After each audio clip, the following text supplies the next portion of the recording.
right, now that you all know each other, I'd like to introduce our first speaker.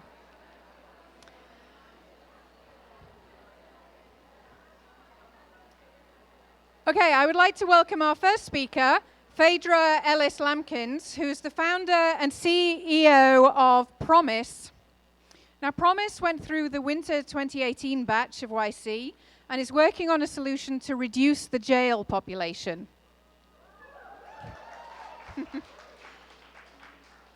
Prior to founding Promise, Phaedra ran revenue and operations at Honor, a company that offers in-home care to senior citizens. And before Honor, Phaedra worked with the musician Prince. She's a labor and community organizer by trade who's committed to making measurable change in the world. So, welcome, Phaedra.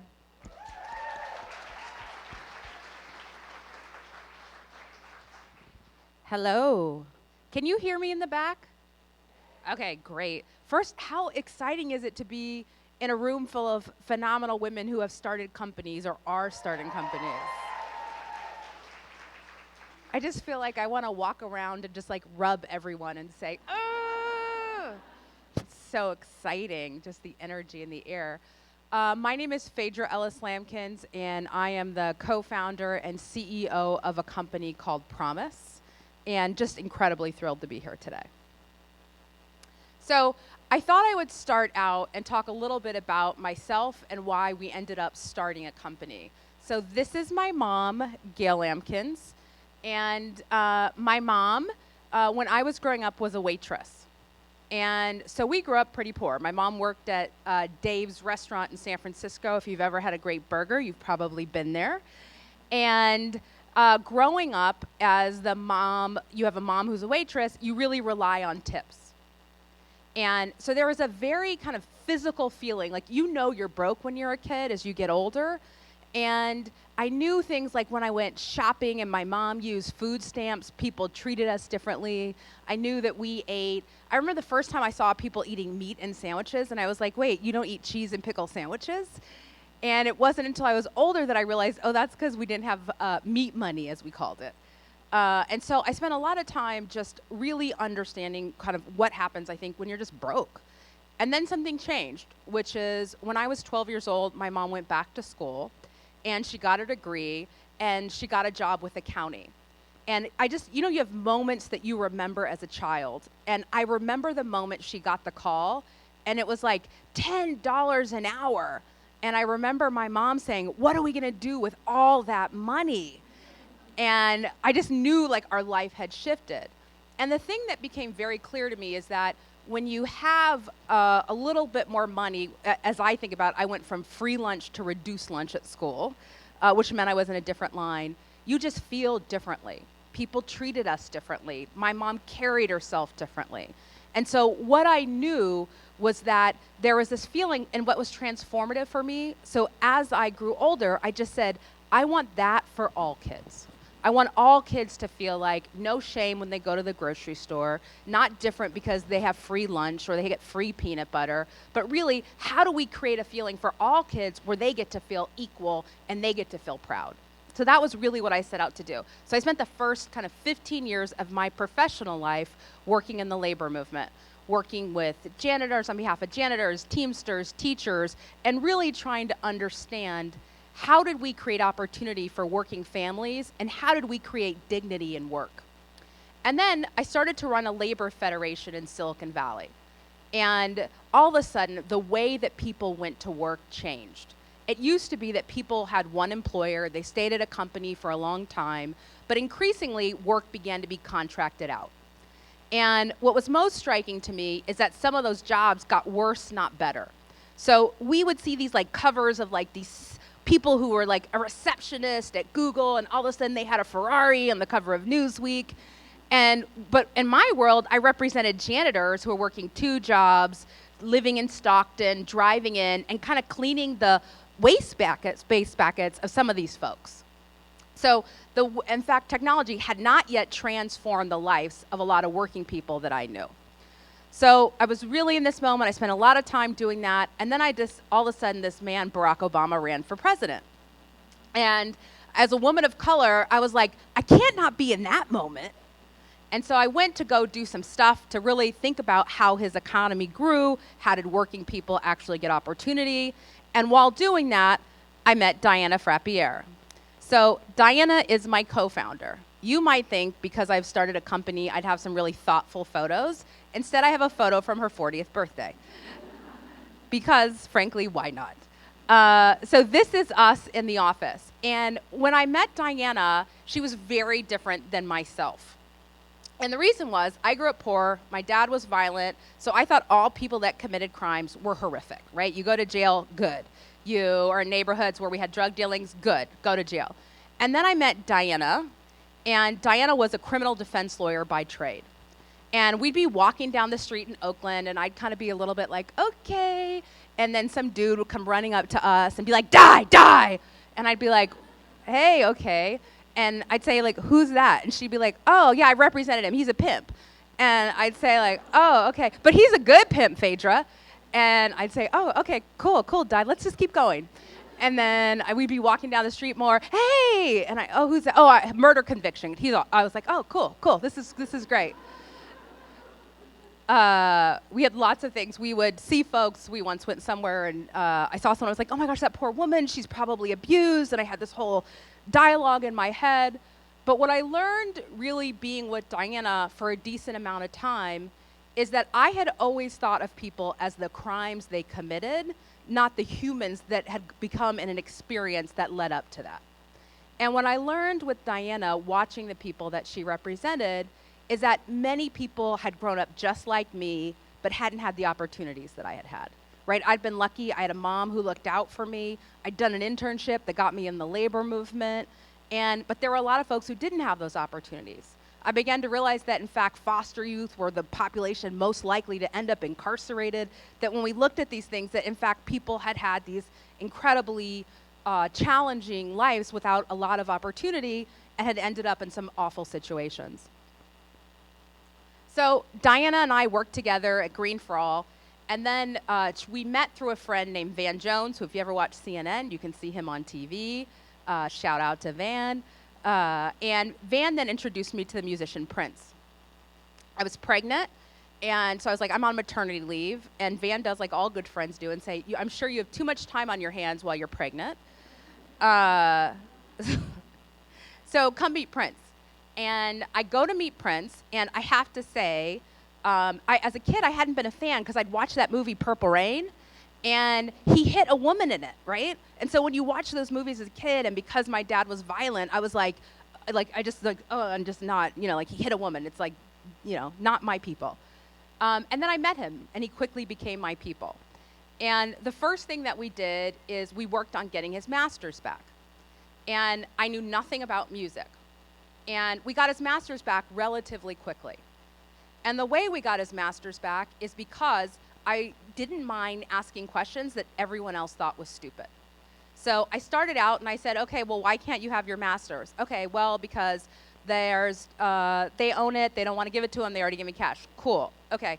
Well, then I asked questions and I learned that there was two sides of folks who own music. There was one side, which the record company owns, which is 50%, and there's one side that the publisher or the writer owns. And so I was like, wait, we own that? Yeah, okay, cool. So let's just not let them make any money with it.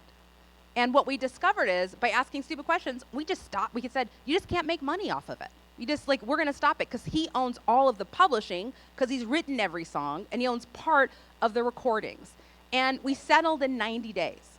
And so he'd been in this 30-year battle, and we got his master's back in 90 days. And then I had a baby, and I was like, okay, cool, going back to social change. And he was like, no, that's not how this works. You're staying with me. And so I spent the next 2 years really working with him, with Diana and I working with him. And it was incredibly important because we learned a couple things.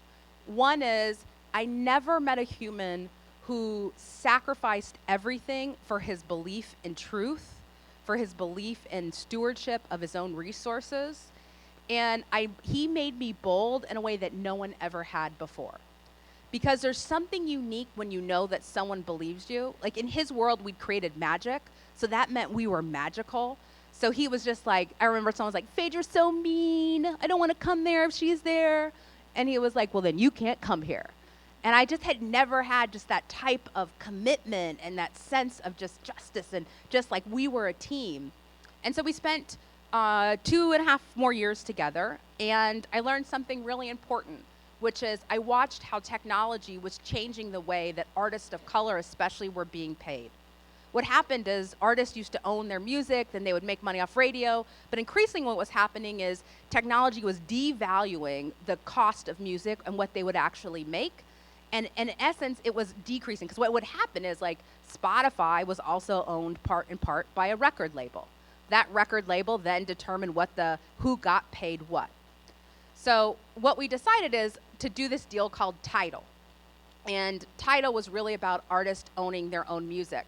But what I learned most importantly is technology wasn't working out great for the folks in the labor movement and for working people. It wasn't working out great for artists of color.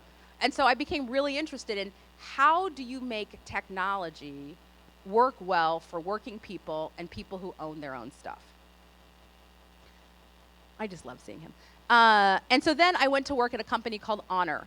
And the reason I went there is because I couldn't afford business school, let me be clear.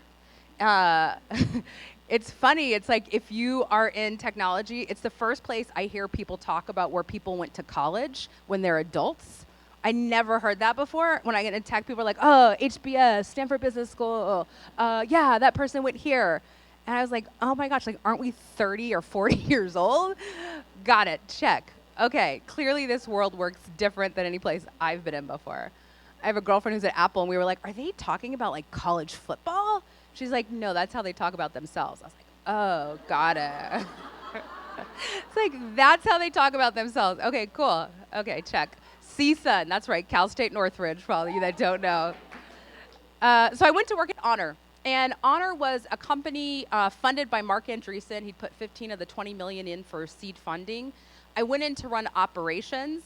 And it was funny because when I went there, people were like, oh, she's a labor organizer. I'm sure she's just going to organize all the workers and screw your company. And I think the team had faith. And I started there. We started running operations.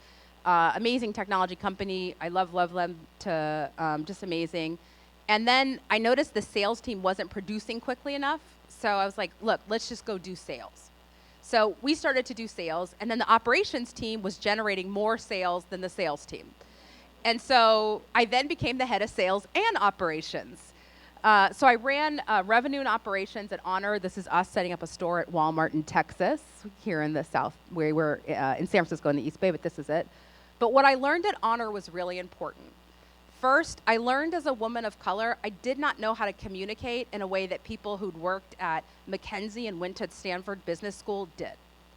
And more importantly, I learned that I felt like an idiot because of it. And so, I watched a lot of people of color and women and working people be in that environment and just say, like, I was like, okay, I remember one day we were talking about churn. And I was like, yeah, churn is when people leave. And they were like, no, churn is not when people leave. It's when people leave for negative reasons. And I was like, okay, negative reasons. And I think it was one of those experiences where I was like, I'm so smart in my regular life, but I don't feel like I have the tools and resources, even as a high-performing exec, to communicate in a way that's consistent with my value. So I was like, okay, I want to learn that. And it was clear to me because we'd have these conversations and we'd be talking about stuff and I would know I knew what I knew. And the reason I raised that, because as I thought about going to raise money, I knew it was a problem I had to solve for. The second thing that I learned at Honor was that people who were working in tech were desperate to feel connected and committed to a purpose greater than the technology they were building. That I thought originally, like when I'd been in the labor movement and when I had been in music, I was like, oh, it's these like 18-year-olds who don't care what they're doing, who don't care about anything. And then what I realized is there was a lot of really good humans who were trying to make the world better and were just trying to figure out how to do it well. The last thing I learned is I was as smart as anyone who built a company. And that I had only thought before about kind of working somewhere because I'd never grown up in a world where people said, start a company. I grew up in a world where people said, don't leave the job with benefits, right? Like when I left my first job that was a union job, my mom and my grandmother were like, I don't know what's going to happen to you. Will they take you back? Do you like them? And I don't know. When I left Prince, my mom was like, oh my gosh, like this is the stupidest thing I've ever seen. You're going to work for some random company that started 2 years ago. What is this? And so I thought it was really, really important. And then Prince died. And when Prince died, I was his power of attorney and the officer for his corporations, because when people love you, they don't let you go. And something really shifted in me when he died.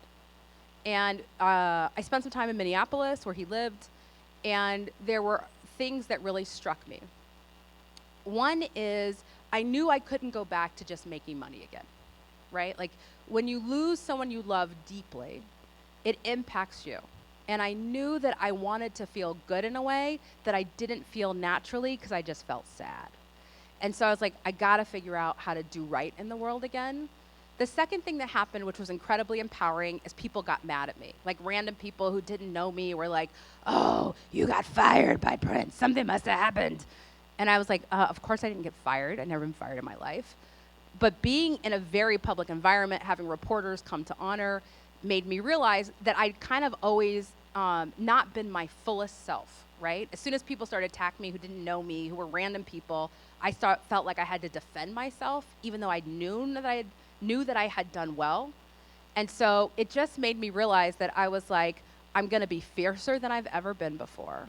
I'm gonna build a company, because if these dudes can do it, I for sure can. I'm gonna also, right. I love the folks at Honor, of course, but it just made me realize I could do it. Okay, so this is my daughter, and this is Diana's daughter. This is Grace and Justice. And part of what I think is important is, as women, like, we have to build companies differently, not pretend to be men. And it doesn't mean if your behavior is whatever, it should be what it is. But like, we want to create a sustainable company that actually creates the opportunity for women to use their best selves. So when I do that, I bring my kids with me. And so this is Grace and Justice. And Diana and I had spent the last probably 10 years killing ourselves, right? We had that mentality where it's like, if you don't answer the phone at 3 a.m., you're not down enough, brown enough, cool enough, you're not good, right? And like, you know, we'd be like, oh, they're not cool, right? Oh, they're going on vacation, losers. What? They have sustainable relationships, losers. You what? They're not 100 pounds overweight, losers. Right? We're like, okay, and so part of what shifted is we said, can we build a company that actually meets us where we are? And we think about it as an adult company, right? Because part of what being in technology taught me is I was like, these people look like they're 17 years old. And I was like, can we build a company and not be like 17? And we just decided we would try. Okay, so this is our company. It's called Promise. I'm proud to say we are YC graduates. I just saw Gustav, who's our partner, in the back. Hey, Gustav. Yay for Gustav. So Promise really was Diana's turn, as I think about it. Like, Diana had spent 10 years with me. I'd been like, we're at Green for All. We're going to work for Prince. We're going to work at Honor. So it was kind of her turn. So really the premise of Promise was, how did we really work on the issues that Diana had always known were right? And so that was really about criminal justice reform. Here's what I learned. 74% of people in jail are awaiting trial. That means most people in jail have not been convicted of a crime, the crime that they were arrested for. And to me, this was shocking, right? Because when I drove by jails, I imagined it was people who'd been convicted of crimes. I didn't know that it was people who just got arrested. And not just arrested, but people who were arrested and couldn't afford to get out. We are working in the Midwest right now in a state that I will not name, where 85 to 90% of those folks, most of who have bails under $500. And so what that told us is, wow, governments are spending a lot of money keeping people in jail who just got arrested and didn't do anything incredibly wrong. 2/3 of those folks are nonviolent offenders. Mostly women have technical violations. They missed a meeting. They didn't pay something. that these are folks we're keeping in jail until they get the money to get out. And so that felt fundamentally wrong. What's unique too is that counties mostly pay for jails, and so they see the consequences. So if, for example, if you're a woman who has a kid, first you lose your job. 3 days is the thing that is awful about being in jails. First you lose your job. Then after you lose your job, you lose your housing because you can't pay rent. Then after you lose housing, you potentially lose your children, or at least temporarily. And what was interesting in counties is they could walk you through how it happened. So what we knew is that the system we were building was basically imprisoning poor people and people of color and keeping them in jail because they couldn't afford to get out for mostly crimes that weren't significant, that mostly people paid $500 and walked out. It's important to know $500 because a DUI can cost $5,000 to $50,000 if you have someone in the car. So $500 does not mean you've done something significant. So this was the problem we set to solve. Basically, if you sit in jail, it sucks. And it sucks because you are most likely going to lose many basic things that you hold true. And what we also learned is the longer you sit, the more likely you are to take a stupid deal. So part of what I learned is I thought, okay, so let's say I got arrested. Let's say I was in my car with my friend who does something stupid, but I didn't do anything, I didn't know about it. I can't afford bail. 4 days in, I keep waiting and I keep fighting. 6 days in, someone comes to me and says, you can get out. You don't have to serve any time in jail. You'll just be on probation. Then I take, sure, I'm getting out. It doesn't cost me anything. Then I get a ticket on probation and I go back to jail. And so these are the things I think that just for most people, at least like me, beside, of course, brilliant Diana, we didn't know. There was also this incredible moment happening in time, which is first, there'd been litigation in San Francisco called Humphrey, which basically said bail should go away. It's not just. The second thing that happened in California is that legislation happened with Prop 47. SB 10 just passed here in California, which actually gets rid of bail, which for us was incredible. So there was also this incredible moment. So you have an incredible moment, you have a big problem to solve, you have a lot of money being spent. What do? You start a company.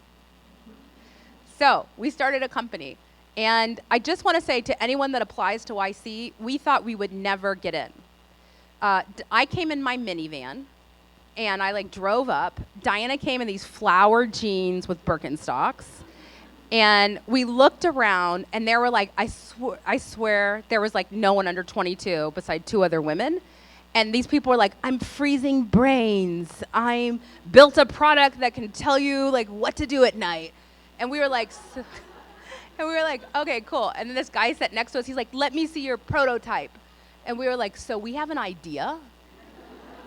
And he's like, okay, who's going to build it? Yeah, we don't have a technical co-founder.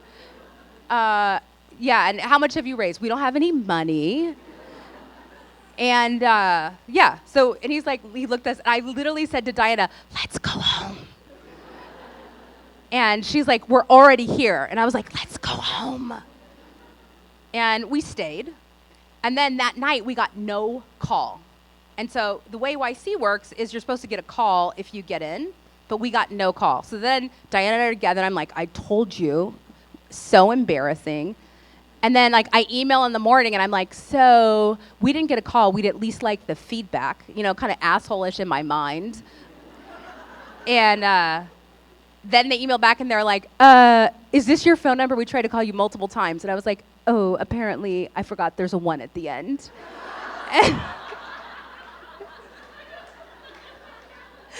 And then Michael calls me, and he's like, I've been trying to call you. And I was like, great to hear. So surprising. This is wonderful. So we got into YC. And I say that because we got in without a tech co-founder. We didn't have a prototype. We didn't have money. We fundamentally, though, understood the industry that we were going into. And I think that enough folks, especially women, don't feel like, I just have an idea. I deserve to be in that space. And we deserved to be there. And that's what we learned being there. But I would just say, it doesn't hurt. And don't make sure your phone number's right. Okay, so then we raised money. And I know, right? And we didn't just raise money, we raised a lot of money. And this is a seed round. And the part that was so exciting is we raised it before even demo day. And so we were like, we raised it. And I will say two things that I wish I would have known. One is I took money from brands that I thought validated me, which I don't think you have to do. And I thought, okay, I literally said, who's the hottest VC? And they were like, first round. I was like, okay, let's get that money.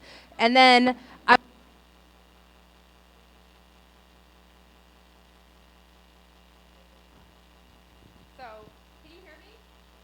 okay, cool. We're not going to worry about that. And if we get one, we will. It's working again. Okay. So then we got money from K4 Capital, who's amazing, and I highly recommend because they had values that were consistent with ours.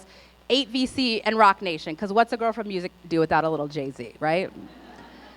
So, Jay, and what I would say is we raised this money,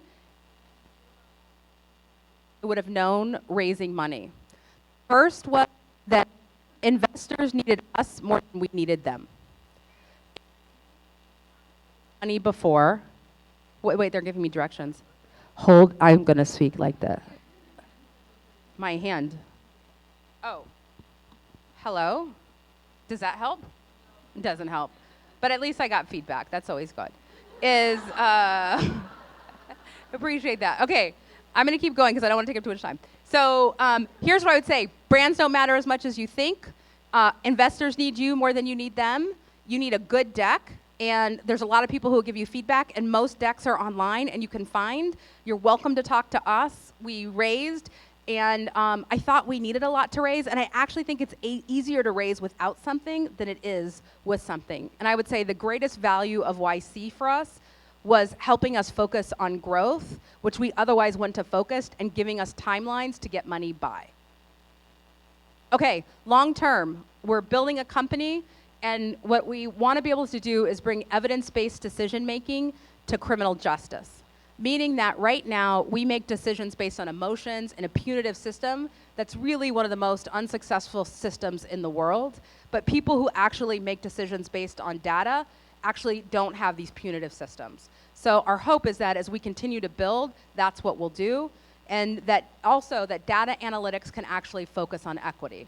Because right now, you don't correct for equity, so you do things like, how many police interactions have you had? Well, I can tell you where you're most likely to get arrested and who's most likely to get arrested. And so to correct for those type of biases. And the last thing I'll say on this before I end is that I didn't know what machine learning was or React or Java before I started a company. And I don't think you have to know those things to start a company. And I don't think you have to know those things to raise a lot of money. You just have to believe you're worthy of hiring people to do those things with you. So, last, we are building a company that's capable of a couple of things. One, we want to be ninjas. And the reason I say ninjas is because I think that unless we believe that anything is possible, like you're looking at a girl who grew up in the projects, who now runs a company with actual revenue, which is the best thing that ever happens to you as a company, is when people pay you for your ideas. But we've been able to hire a team, deliver a product. We're doing a growth round right now because we actually had a lot of customers very quickly. We built a model with one client. We had 6 clients before we left YC, and those are government, so it was pretty significant. But I would just say that our belief is that we can build a company that creates the space for women to be all of who they are, the best of what they are, and build companies that are sustainable, replicable, and also build generational wealth for families who don't normally have it. Thank you. Oh, sorry. And we're going to take some questions for Phaedra. So raise your hand if you have a question, please. Hi. Yes.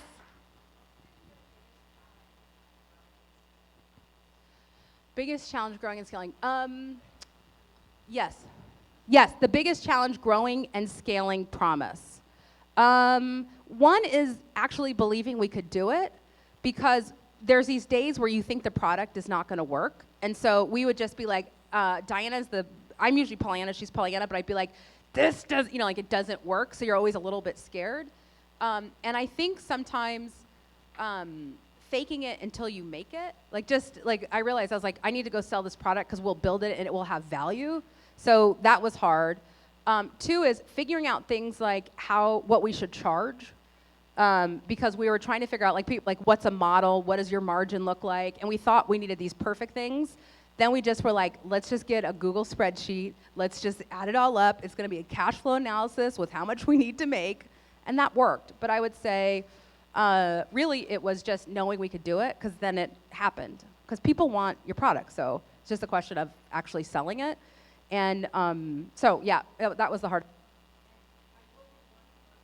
For YC work at a startup, we're 2 engineers. Hold it. I'm cool. So we hired 2 engineers from YC work at a startup. I also want to say to all of you that held up your hands as engineers, we're always hiring engineers. So should you be interested in our mission, please feel free to connect with me. Okay, other questions? Yes. Yes.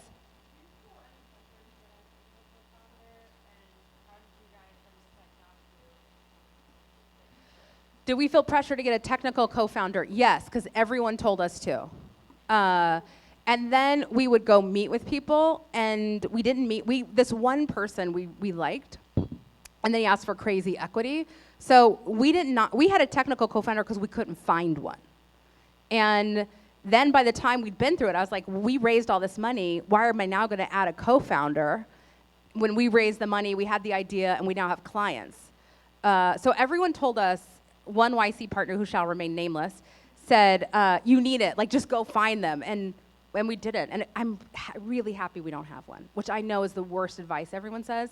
But it's like, we would be getting bossed around by that technical co-founder. We wouldn't know what we were talking about, so we would just let them lead. But now I understand the technology we've built. And it's so much better that way. Yes. I just have a question about selling to government as a early startup. Yes. How hard was it? What were the challenges, really? It's really hard to sell to government, especially quickly. And then as a startup, she asked, you guys heard. One thing that's hard is because some governments require that you have to have been in business for 2 years before they'll contract with you. So that was difficult. The thing that we found, though, is that relationship-based sales was probably our best idea. So we didn't do outbound sales. We did relationship-based sales. We still haven't done one cold email to anyone. And so that was the easiest. Doing things like having insurance and being able to understand those things were also critically important. And understanding the way the government process works. We thought you had to do all these RFPs, which are 2 to 4 year processes. And then we learned there were way different things that people did. We also looked at companies that were growing very quickly, like Palantir, and we were like, what did they do? Because we were like, oh, we are going to apply for an RFP, and that will take 2 years. And we learned they were giving product away for free in the beginning. We started to learn what people did to get in quickly, and that was really, really important. Yes. Oh, I'm so happy to be here. Thank you. Yay. Where? Oh, yes, okay. Yes.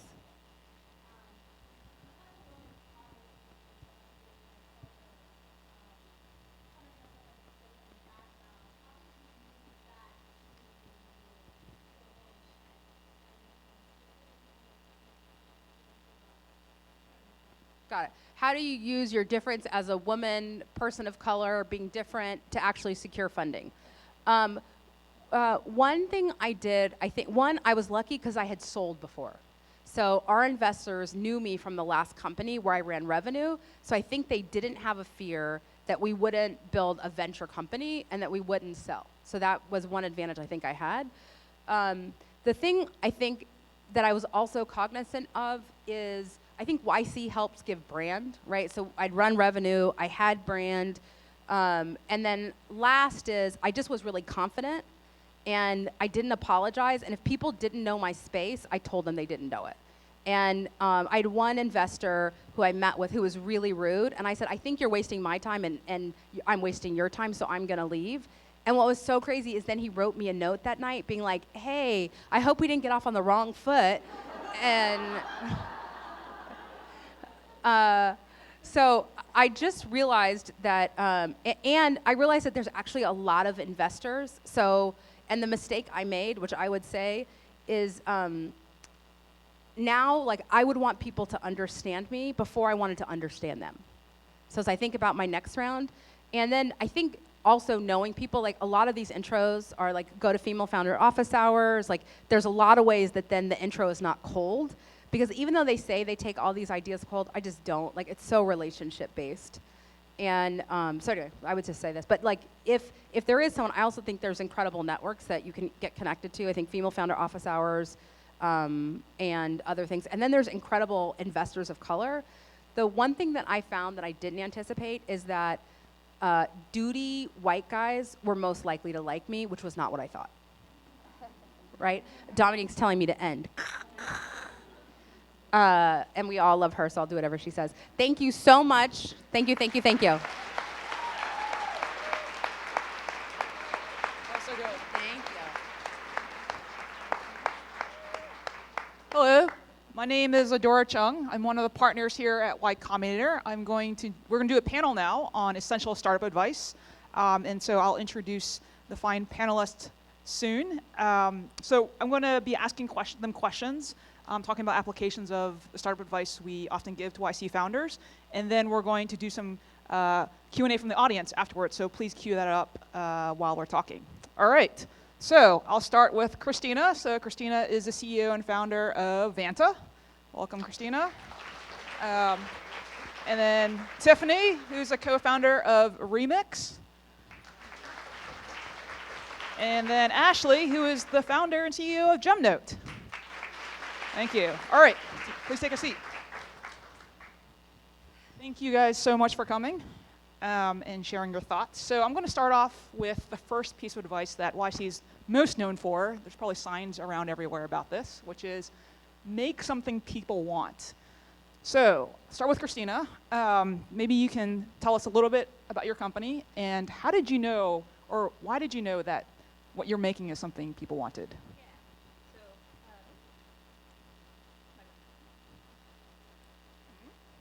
Sorry. So I work on Vanta. Vanta automates security compliance for other internet businesses.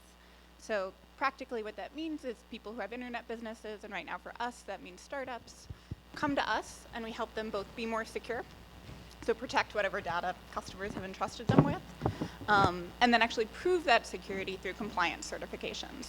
So things like SOC 2 or PCI or HIPAA or FedRAMP, or like the alphabet soup of stuff you may have heard about if you work in B2B.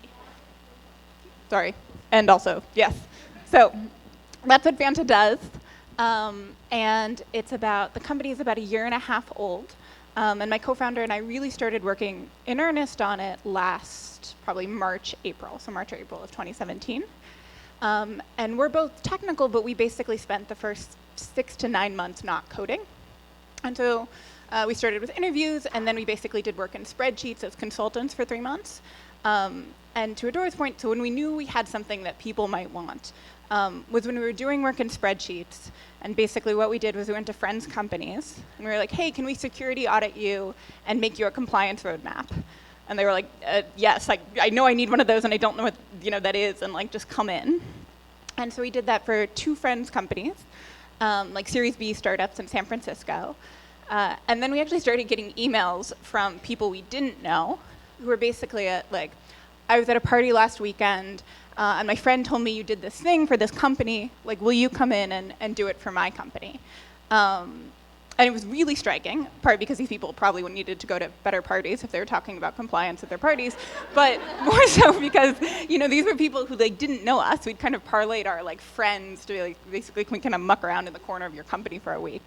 But now people who didn't know us were coming in and asking like, hey, I vaguely heard you do a thing. Can you come do the thing for me? Anyway, so that was our moment. Tiffany? Okay, so I run a company called Remix. We work with about 300 cities around the world to help them plan out their transportation future, from public transit to street design to new mobility. And I think the moment when we realized it's a little bit unconventional, my 3 co-founders and I, we were all fellows at a nonprofit called Code for America, and we had built a little prototype as citizens of San Francisco, to suggest better transit routes to Muni, and as like a grassroots side project. And CFA tweeted it, and we were like, oh, cool, people are tweeting about this random prototype that we built. And the next day, we had gotten written up in maybe 10 different publications, design your fantasy transit route for your city. And after that, we got about 250 emails from planners all around the world saying, saw your thing online, can I use it for my 2040 transportation plan in like this random city we had never heard of in Europe? And that was just kind of the beginning when we realized we had hit upon something. We actually did not even know exactly what the pain point was that we were solving. So after this whole social media thing happened, we actually started doing user research in earnest. And I have an urban planning background, but not specifically transportation. And that was when our minds got like completely blown open to the entire world that we now work in today. I'm Ashley Wong, and I'm the CEO and founder of GemNote. We help businesses connect with people through gift giving. And so we make it very easy for companies to send gifts to customers and employees to help appreciate them. In the early days, we started off actually as a handwritten card service. And our customers liked us, but they did not love us. So we got feedback, and one of our first customers was actually Udemy, and they said, look, we like the handwriting service, but what we really need help with is this gift giving thing. We're HR managers, we're sales managers. This is not part of our job description. We are not paid to do this. We're huddling around the conference room. Everyone's trying to wrap gifts. Some people suck at it, some people are good at it, and then we have to ship it out, right? And so they told us, like, this is what we want, especially during the holidays. And so I kind of turned into Mrs. Doubtfire, and I was like, help is on the way. So that's sort of how we came to what we do now, which is gift giving, because our customers told us this is exactly what we need. Cool. So Paul Graham wrote an essay called Do Things That Don't Scale, another piece of advice we give a lot of founders. And often people interpret that as, you know, founders in the beginning, there's all these crazy things going on and you're kind of running around with your, you know, head cut off doing things. So curious, like, what's that crazy story that, every founder after a certain period has that crazy story of like something you did to make shit happen. What was that story for you? Okay, so Adora knows this from working with us, but everything in the entire product for like 9 months, basically. So high level, what kind of the Vanta product does today, sorry, I'll tell you about the mic. What Vanta does today is get some amount of like credential information and insight into your infrastructure account or a G Suite account or GitHub, and then just checks a bunch of things to make sure you're doing things reasonably. And so when we got out of spreadsheet phase, the first kind of piece of software we built was a way to securely store folks' credentials. So, you know, they authenticate with a service, we have a token, we can go pull information. And so we built that piece. And so we were pulling kind of raw JSON, so just like raw data from G Suite or GitHub. And then we would turn around and we'd give people these really pretty well-formatted security audits and security reports and a bunch of recommendations. And we'd be like, oh yeah, you know, just put your credentials in and then we'll get you a report in like a day later. And they were like, oh wow, you know, this is so impressive, it's so great, you can do so much. And really what was happening was people would give us their credentials, we would pull the information programmatically. I would then look through this, like, you know, kilobytes of JSON basically, and write them a report manually. Using the information that I was like copying and pasting, and then send them the report. And we did this for like, I mean, on some level, we're still doing it for 10% of the product, you know, a year later. But you know, the first versions of like pretty much everything we've built have been manual.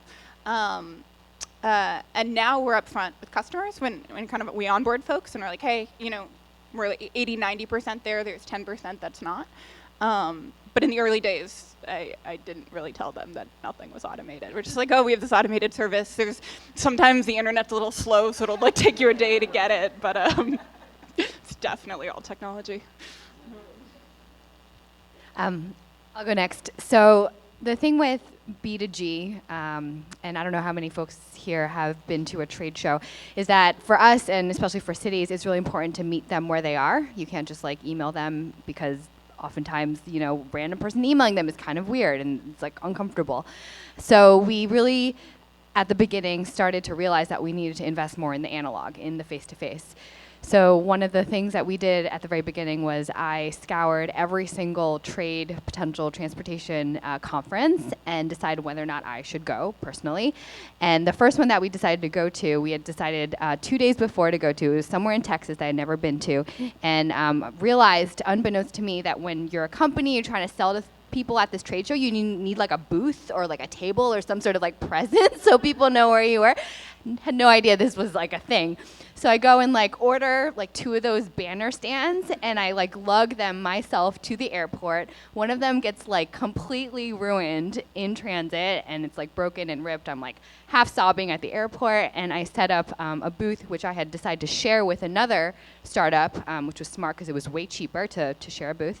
And what was amazing was when we got there, I think our industry is not used to startups generally, so they were looking at me like I was like this new random stranger on their scene that they had, everyone else knew each other from years and decades of, being in the industry.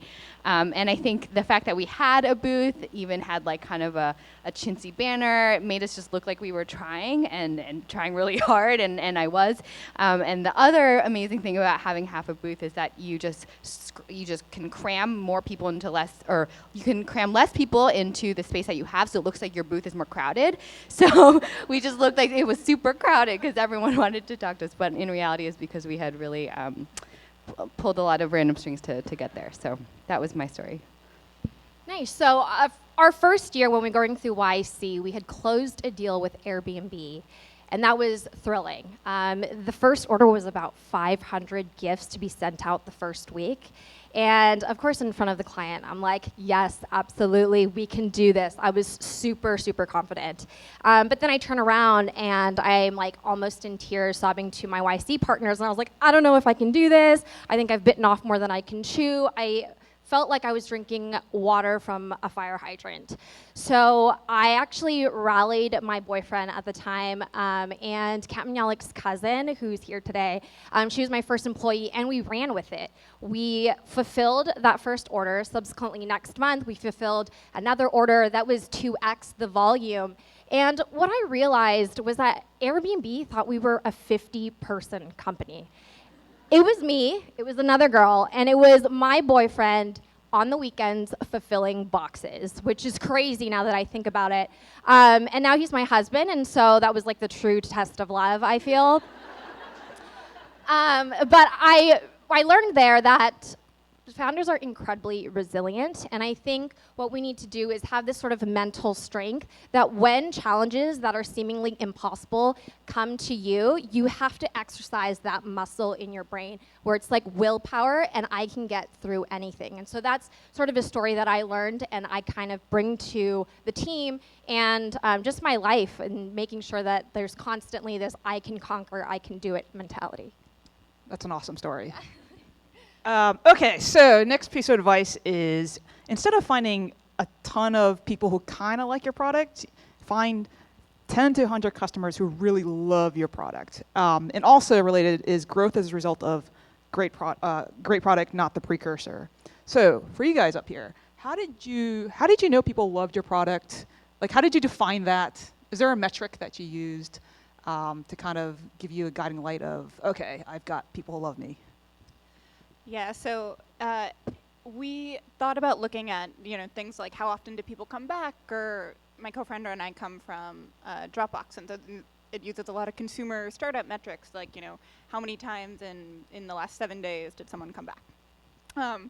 But the fact of the matter was, especially during YC, we had like 24 users basically, and so we were like totally on first name basis with all of them, and really kind of in constant communication. So like a Slack channel or a GChat or like iMessage with all of them basically.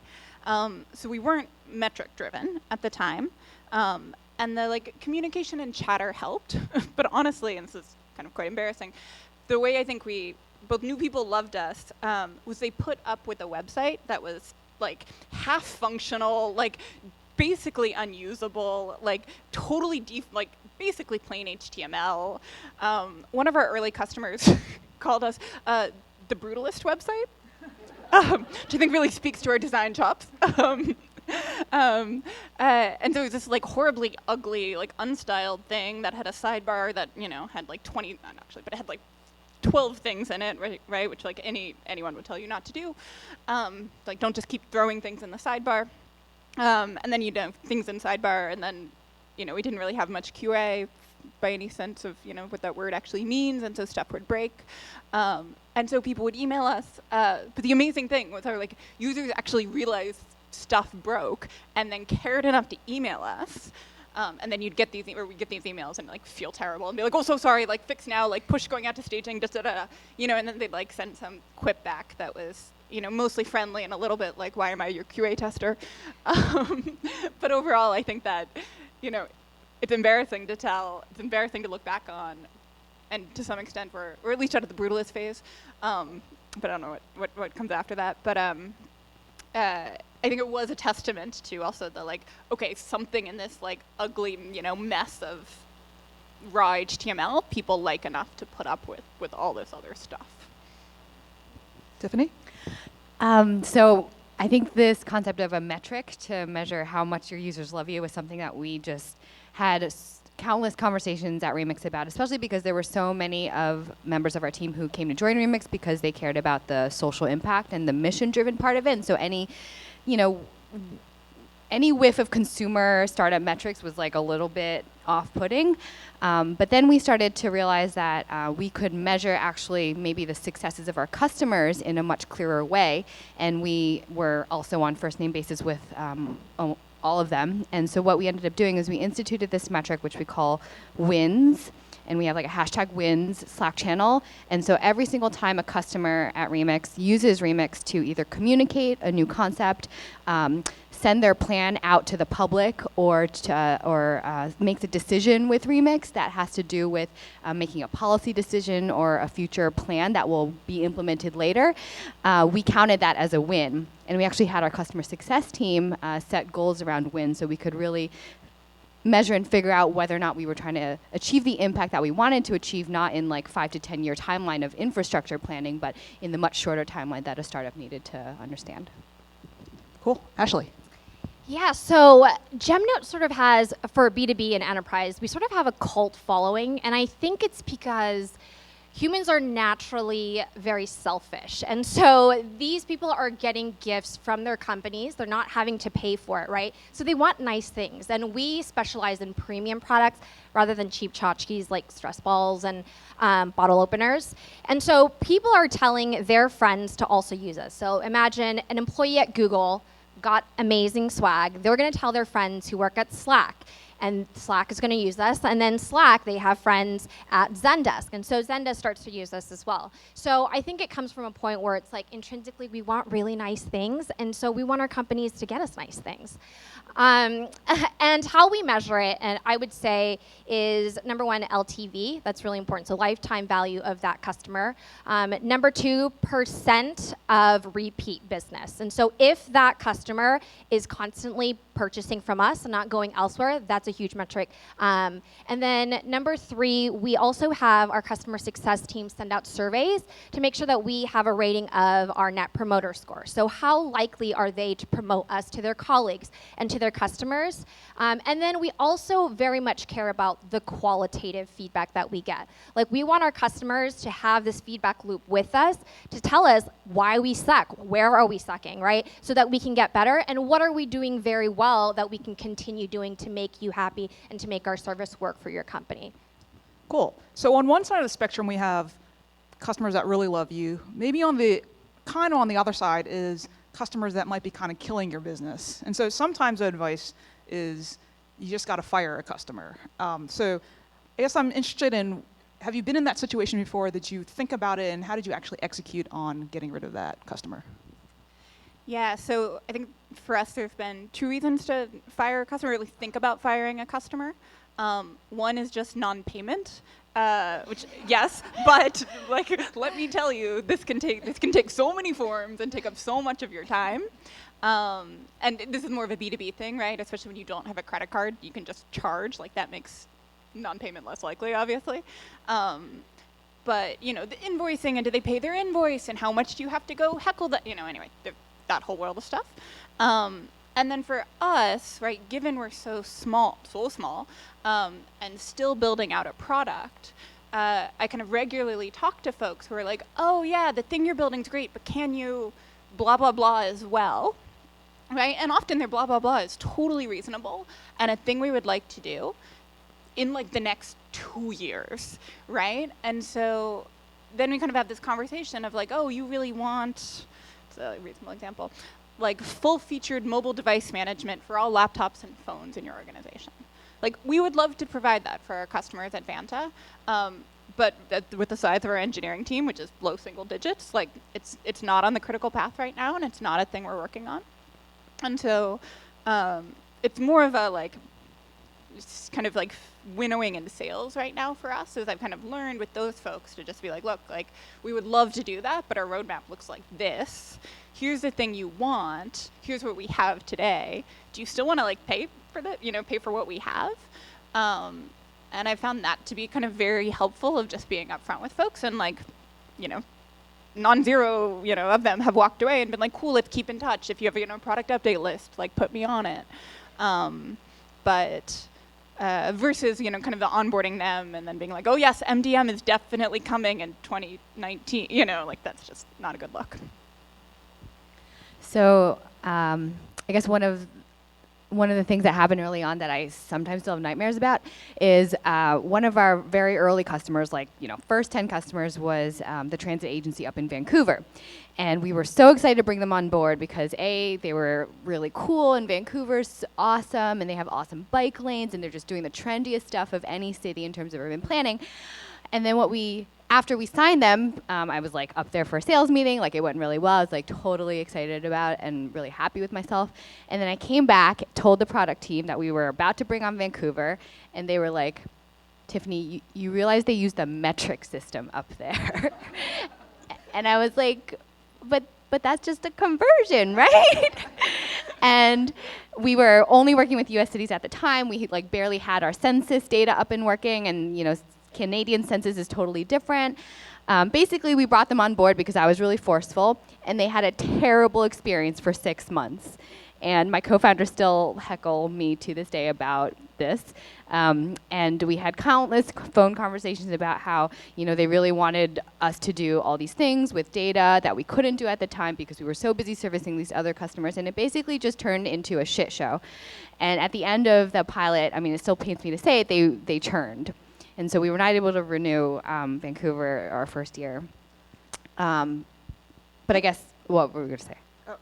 This is so interesting because you think conversion is such a simple thing, but it actually has massive impact. Yeah, it's not just like metric system, but it's also like time zone changes, translations. Totally, and I'm like a designer, I'm not an engineer, so I was like, oh, well, obviously, just like a convert. Anyways, it's not obvious. Anyways, so fast forward like 3 years later, we ended up turning that around. They ended up signing on board to our very, very much more full-featured professional platform at the time. And they were actually one of our first customers for our second product around street design. So happy to say that we were able to turn that one around. You're fully international now, too, right? We are now. Yeah, cool. Yeah. Ashley. Kind of pushed us past our boundaries, but yeah. Yeah, this is very difficult for me to do because how do you say no to a paying customer? Like, how do you say no to money, right? And I think I'm the type of person who, in terms of customers, I'm definitely a people pleaser. And I think good leaders know when customers are taking advantage of you and when they're worthwhile. And I think it's helpful to have a second voice of reason on your team. And for me, that's my co-founder. And she is an absolute stickler for making money for our business. And you would think that I would be a little bit more obsessed about like making money for the company, but I'm not. I'm like obsessed with making the customer happy. And so how we sort of compromise is we ask ourselves like 3 questions. Number 1, do the unit economics even work out? Like, are we making money on this, right? Number 2, is the point of contact at this company going to be champions for us within their organization? Number 3 is, are they going to have repeat business? Because if they're not going to have repeat business, if you lose money on the first deal, then you're just never going to get them back, right? And then I would say number 4, then very loosely, is that we want to have customers who are willing to give us open feedback, right? We are at a point in our company where if a customer is unwilling to get on call with us, to share feedback with us, or if the unit economics don't work, we're ready to say, now we good, you're gone, kind of thing. So Makes sense. If you don't make me money, goodbye. Okay, last question before we get to audience questions. So in terms of product development, in the early days, you often need to iterate fast. You need to write code, build, talk to users in a big cycle. So maybe I'll start with Tiffany actually on this question is how did you, at Remix, GovTech is known for notoriously long sales cycles and getting, I can imagine just getting feedback takes forever also. So how did you guys, what was your product development like in the early days? Yeah, so we were fortunate enough to have quite a few customers signed throughout the course of YC, which helped us raise a round fairly easily. But I think what came down to it was that the feedback was not based on the sales cycle at all. They were two completely different concepts, and they could totally run in parallel in ways that benefited both our sales team and our product team. So what we would do is we would make sure that we had some sort of touch point on a really regular basis, whether it's like visiting our customer in person or a weekly phone call, and make sure that everything that they had maybe bottled up during the week of using our product would be able to have a space, like a container for it to be aired. And I think the worst question to ask when it comes to user research is like, oh, like, what did you think? And then like pause. Because they're going to be like, well, it was good. Because, they want to please you. They want to have a good relationship with you. So you need to get really deep and be like, what did you not like about this feature that I'm pointing to on the screen share right now? And then like leave enough silence so that they're uncomfortable enough so that they have to say something. And like all these different ways of like digging deep and kind of like assuming that our product like wasn't good actually helped us give them the space to share the feedback that we need to get to make it better. Cool. Christina? So during YC, I think my co-founder was building things, and I was partially building things and partially sales support, kind of mostly. And actually, I think the best advice I got for that period in particular of like trying to do everything at once very quickly came from a solo founder who was in YC, who sort of more sarcastically, I think, said something about how he had 2 work days. The like 9 to 5 one where he worked on emails, and then the like 5 to 11 one where he coded things. And I wasn't, I was fortunate and am fortunate to have a co-founder, and so didn't have to be that extreme about it. But kind of looked at the like 9 to 5 as this is my like email work, and if somebody wants to schedule something at 2 p.m., like I'm gonna have a thing on my calendar at 2 p.m. I at this stage have no leverage over like people who are being so kind as to talk to me about my like non-existent product to like boss around their calendars. So I started keeping kind of 2 lists. One was like small engineering tasks, which actually often came out of support. So when people would email or like Slack us something that was confusing, and it was like, oh yeah, that's just stupid copy, right? It was like stuff like that I could fix in little 20-minute snippets between meetings. And then the bigger projects, which were in the evenings or on the weekends, and it's actually kind of still something I do today. So that helped. Yeah, I think in the early days, your MVP should be flexible enough where you're talking to users and then planning, executing, and then reiterating. So I think, or iterating, sorry. And I think for us, it's similar still now, and we're 3 years old, but we have the engineers on a 1 week cycle. And so we want our customer success, again, to be talking to our users and giving that feedback to our engineers. We're not at a size where we have PMs to help facilitate that conversation, but we actually want our engineers to know what is the business case that they're building for. We don't want them to be so far removed from the actual customer experience or the business where they're just code monkeys. They're just building features and pumping that out. We want them to be involved and be part of the tech strategy. So I would say weekly and then monthly in terms of like the meeting of the teams and making sure that we're executing. Great. All right. I actually have one more question, but I'll take from the audience first. Right here. I'm interested if each one of you could go down. What are the top 3 things that made you attractive of how you got into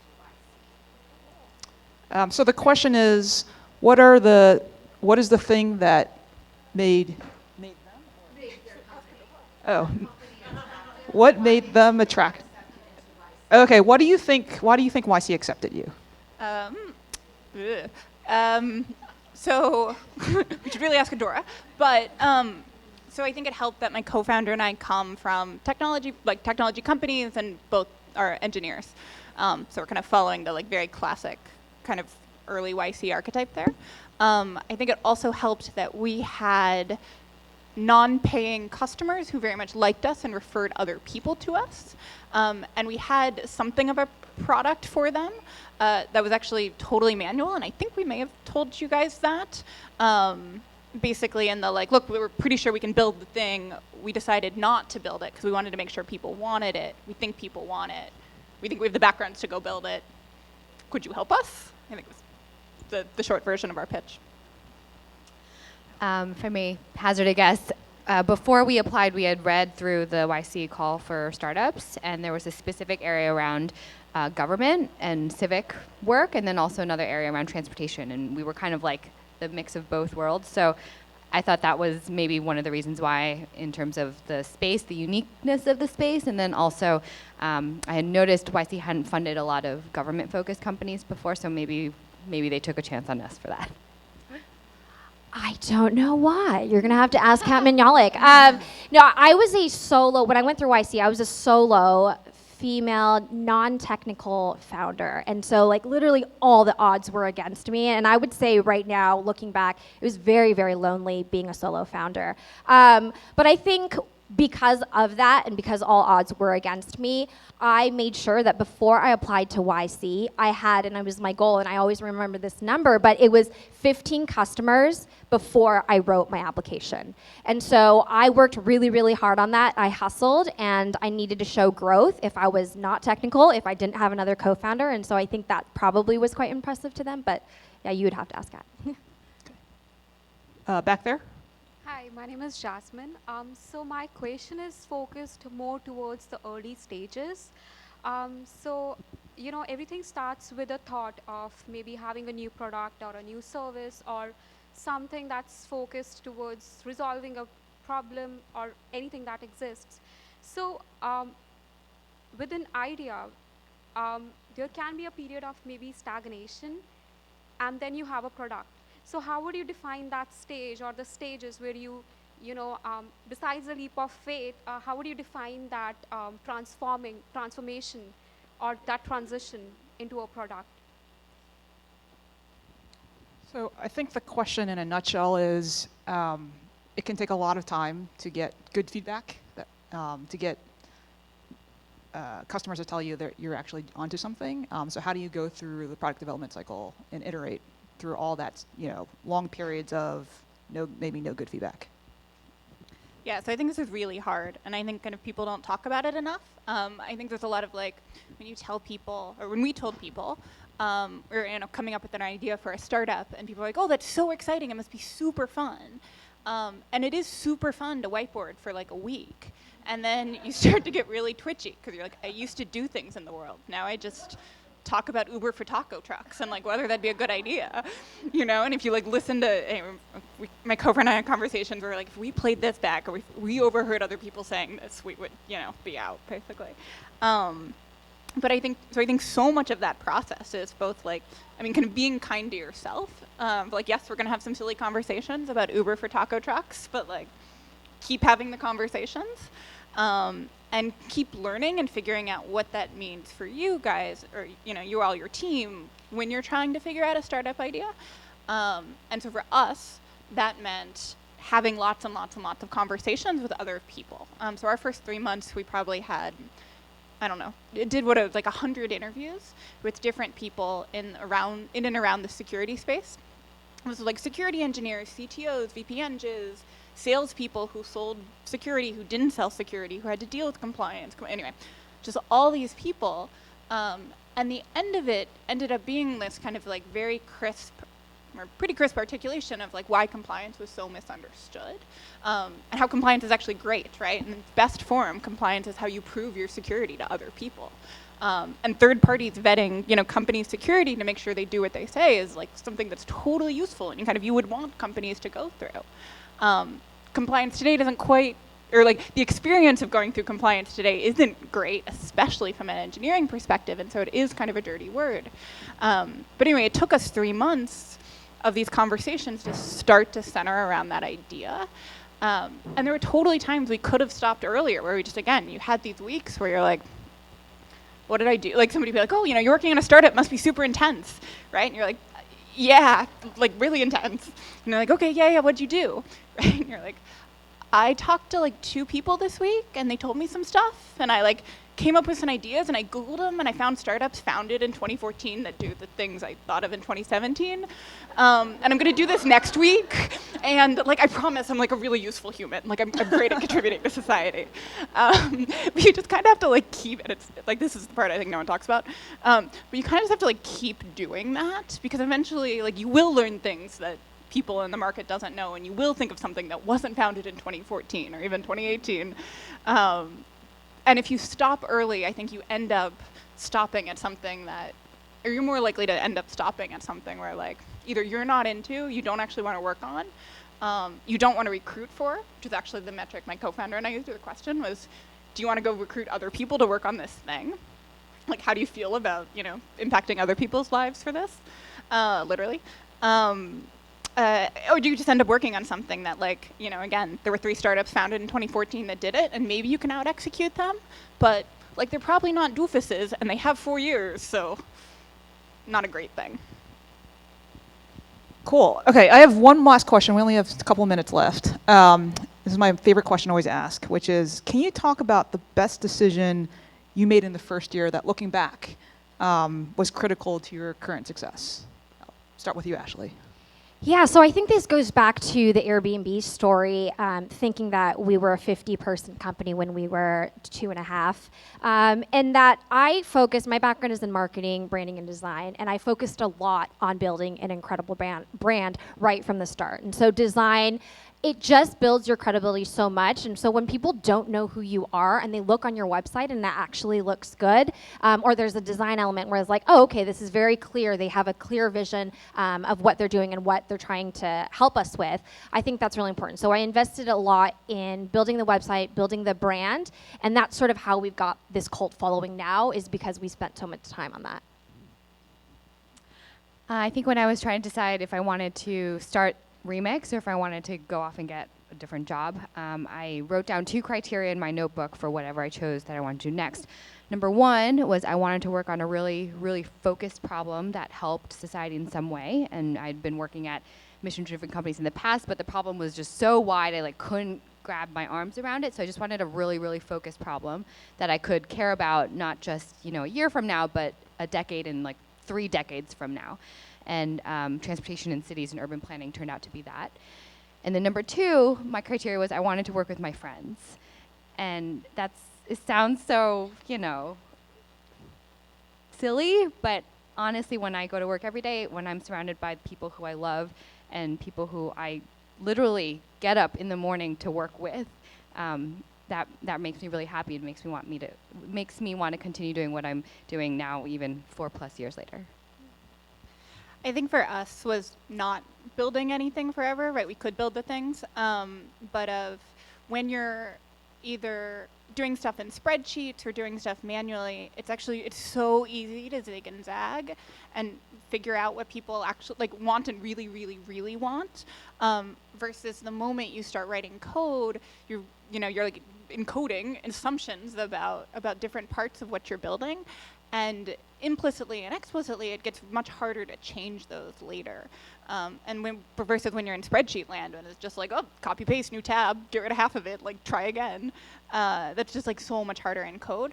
And so because we waited so long, we had this whole backlog of stuff and all this stuff done manually and all, you do create other problems for yourself, but you don't create the biggest one, which is we thought we were building security software and now we're gonna go build Uber for taco trucks or something. I'm glad you didn't go build that. All right, this has been very helpful. Thank you so much, Christina, Tiffany, and Ashley. Give them an applause.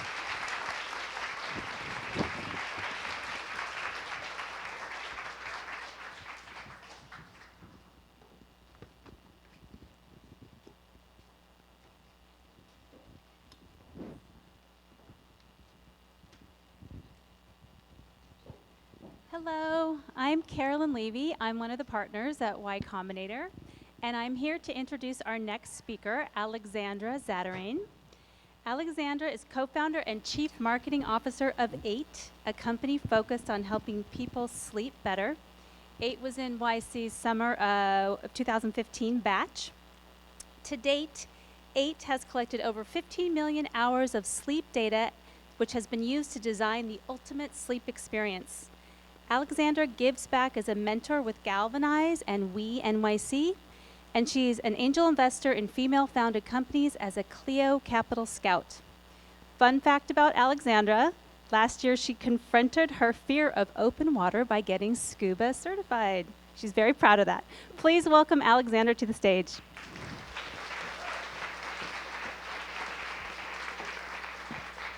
Hi, I'm very happy to be here because 3.5 years ago, I was actually in the crowd at a female founders conference before we got into YC, so I feel like I've closed the loop.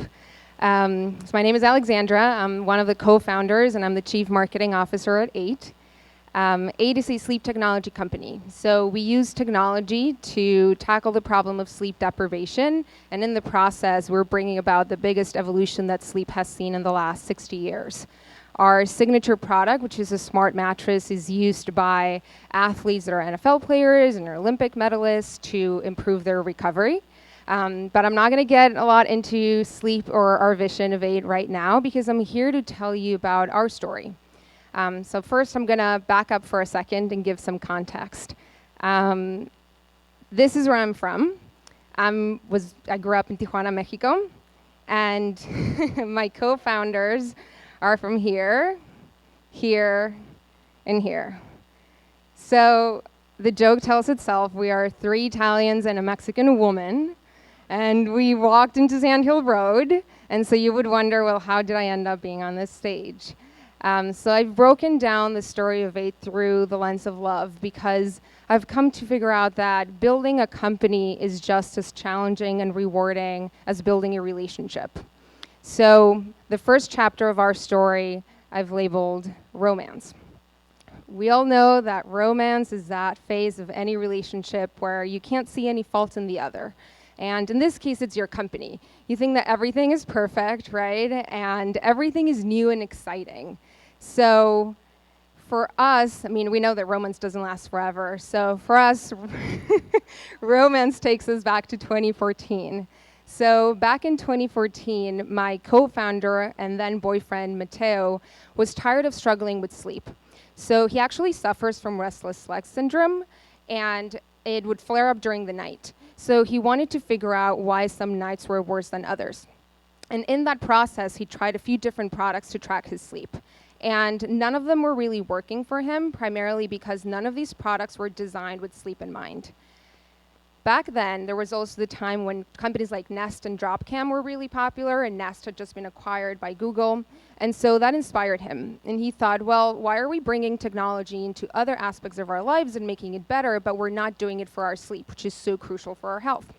So he shared that insight, aside from sharing it with me, he shared it with his friend Max. And Max lived on the other side of the country here in San Francisco. And within a few weeks, Max built a prototype of our first product in his garage. And they played around with it for a little while. They showed it to some people. They got some interest. And after 2 months, they invited me to join them. They said, well, we're going to make this a company. We're going to build this product, and we're going to launch it. Do you want to join? And I was supposed to take care of selling this product to consumers. And I had absolutely no experience in consumer marketing. I had a background in marketing, but I was working at a financial technology firm at the time. So I was like, this is going to be a disaster. But also, we're talking about the romance phase. So I was excited. I thought, this is a great opportunity. I never thought I would be an entrepreneur, but hey, if the opportunity knocked, maybe I should take it. And for context, this is what the product more or less looked like back then, so it's not very fancy. So I quit my job in New York, and I moved to San Francisco to join the rest of the team. And once we were all on board, we decided that we were going to launch within a month. And we were going to use crowdfunding to launch our product because it was such an innovation that we couldn't compare it to anything else in the market. We didn't know if people were even going to buy it. So we set a date, which was very ambitious, and that date came around, and we didn't feel ready. We pushed it back again. That date came around, we didn't feel ready. And finally, we realized we were never going to feel ready because in a startup, you never feel like anything is ready. Things are always broken. So we fixed a date, and we spent the next 4 months just working our asses off on this launch. I don't think I could ever go through it again. Like, I don't know how we were so naive to think that we could do it, but we worked really, really hard.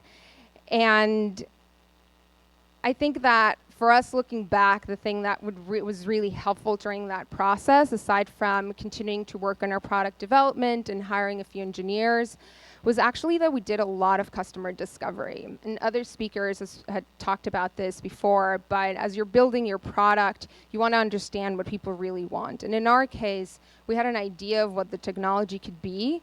So we spoke to over 100 people, many of them are friends, and we asked them about their sleep. So we had to raise really awkward questions like, do you snore? And what are your PJs like? And what time you wake up? We needed to become experts in our subject. So we also attended some sleep conferences, and we spoke to doctors, and we tried to bring them on board as advisors, because we needed to really understand what problem we were solving with our product, and that was really, really helpful. So as we neared our launch, I would say that we went into the next chapter of our relationship, which is becoming a couple. So in this chapter, we launched our company and we launched our product. So it became a thing and we made it official. Back in 2015, crowdfunding was super popular. And there have been a few companies that had raised over, hardware companies like us, that had raised over $1 million in crowdfunding. And for them, that meant that they were able to then secure VC funding and they were able to get some press coverage. So we knew that if we could get to the $1 million, it would be a really good milestone and that we could finally break into Silicon Valley. You see, even though we were based in San Francisco, we didn't feel like we belonged. Like, we really felt like outsiders. And that's why I provided the context of where we're from. We had some funding from friends and family, but we really couldn't attract the namesake VCs. And we felt like it was primarily because we didn't have any of the stamps that most VCs look for. None of us went to Stanford or Harvard, not even an American university. Like, they would look at our resumes, they wouldn't even know where schools were. We didn't work at Google or Facebook. None of us had previous success that was documented by American press. We couldn't even get into Y Combinator. So we got rejected twice, actually, during that period of time, before we finally got accepted. So the milestone of proving success with crowdfunding was very important for us. So finally, on January 2015, we launched our crowdfunding at midnight. And we had no idea if it would work. And we were very, very nervous, and we were all sleeping in the office that night. And this was our office, which was an apartment on 2nd Street in San Francisco. So nothing really fancy. We were all sleeping there, and after 15 minutes that we launched our campaign, we got our first order. And I thought it was a test or a joke from someone. So I woke everyone up, and we celebrated, and we thought, oh my God, it's happening. Within 6 hours, we had made $100,000 in pre-orders. So we spent those first 24 hours were like a roller coaster. We had a lot of coverage in the press, and we were answering social media and questions and inquiries through email. By day 45, we had made our $1 million. So that was very, very exciting. We celebrated, went out for dinner, and 2 weeks later, Matteo and I got married. So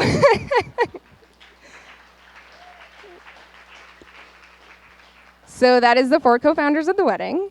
So through this whole time, I planned a destination wedding and the launch of the company. And it was very exciting because the wedding was almost like the part of the day when I would de-stress when they were talking about that second shift. That was my second shift every night. So it was actually really fun. And we knew that if we would have failed in our campaign, we wouldn't have such a good celebration at the wedding. So it was also very important that we went there and we could celebrate for 2 very big milestones. And then reality hit. So we had this successful campaign, and now we had to manufacture 8,000 smart covers to ship around the world. And none of us had any hardware experience or manufacturing experience. So welcome to chapter 3. Disillusionment. And we've all been through relationships, so we know what that's like.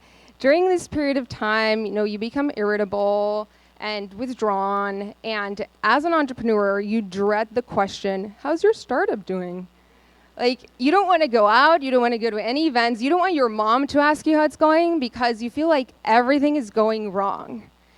And that happens not just in this chapter, I gotta say, it continues to happen all around, but during this time is that first time when you feel like it's the big down. So for us during this time, we had a few different struggles. The first was that we're a hardware company, so we had to have some significant capital to actually go manufacture these units. And we were really struggling to attract more investment. And one of the main reasons is that investors had recently seen a flow of companies that had struggled to deliver, and so they didn't want to get involved. And during this time was actually the first moment when Matteo and I being married became a problem, so an investor actually raised that as an issue. And I know that there are a lot of women that start companies with partners or spouses, so happy to talk about that afterwards. But for us, it was kind of crushing, like just thinking that, why would we get just kind of in a way discriminated for it? And the other things that we struggled with is that after the spike of pre-orders, sales dried up. So we started going through that just down curve where we felt like we would never recover. And price dried up as well, because who would write about something that had occurred months before? Our product wasn't ready for manufacturing yet. We felt like we didn't have all the skills to make it happen. We were struggling to hire. Just everything was going wrong. And we saw a first ray of light when YC reached out. So back in 2015, YC was doing an actual effort to try to bring on board more hardware companies because they had been known for funding a lot of software startups. And when they reached out, we thought, well, maybe this will be our chance, right? They reached out to us. Maybe this is the moment. But we had been rejected twice. So Matteo met with one of the YC partners, and we reconvened in our office, and we thought, well, do we really want to spend the next 24 hours crafting an application for the third time? We really feared rejection again. At the time, we felt like investing those 24 hours was just like a waste. Like we had more important things to do. But we finally said, okay, let's do it. This time around, we have some validation. We've sold some units. There's some sort of pre-order revenue, so maybe we'll get in. So we submit the application. We get called for an interview. We actually hauled into YC a mattress with our smart cover to be able to show them where our technology was capable of doing. And we were accepted. So that was a really big milestone for us. We celebrated. We took all the team to a Mexican restaurant, and we had guac and tequila. And that really changed the course for us. But it wasn't the end of the disillusionment chapter. So for us, YC was a very interesting phase because it was a phase of rediscovery. For us as founders, like it really, I think you're exposed to so many other people around you that are all doing amazing things that you really start questioning like your approach to how you solve challenges and how you think about it, and you meet people that come from like the ideal backgrounds, right, that VCs fund, and so you're inspired in a way. You really are challenged by your peers. But for us also, our partners, our group partners at YC really, really challenged us. And one of the things that they invited us to do was to get units out in the field. So up until then, we had units in our own bedrooms. Like we as a team, we were sleeping on our product, and that's how we would iterate. And they said, well, you need to get beta units into the bedrooms of other people. We're like, oh shit. We don't know if the units are really going to survive in the field. So one of our first beta testers was actually Michael Seibel. And Michael was our group partner at the time. He's now the CEO of YC, but he was also our neighbor because our office that I showed you was actually in a residential building. So this is what Michael's unit looked like. That was the hub, and that thing that's next to it was the sensor strip that would go on the bed. It's so ugly that we never showed it to our industrial designers because they could cry. But eventually this thing, actually, we added an antenna because it was just terrible.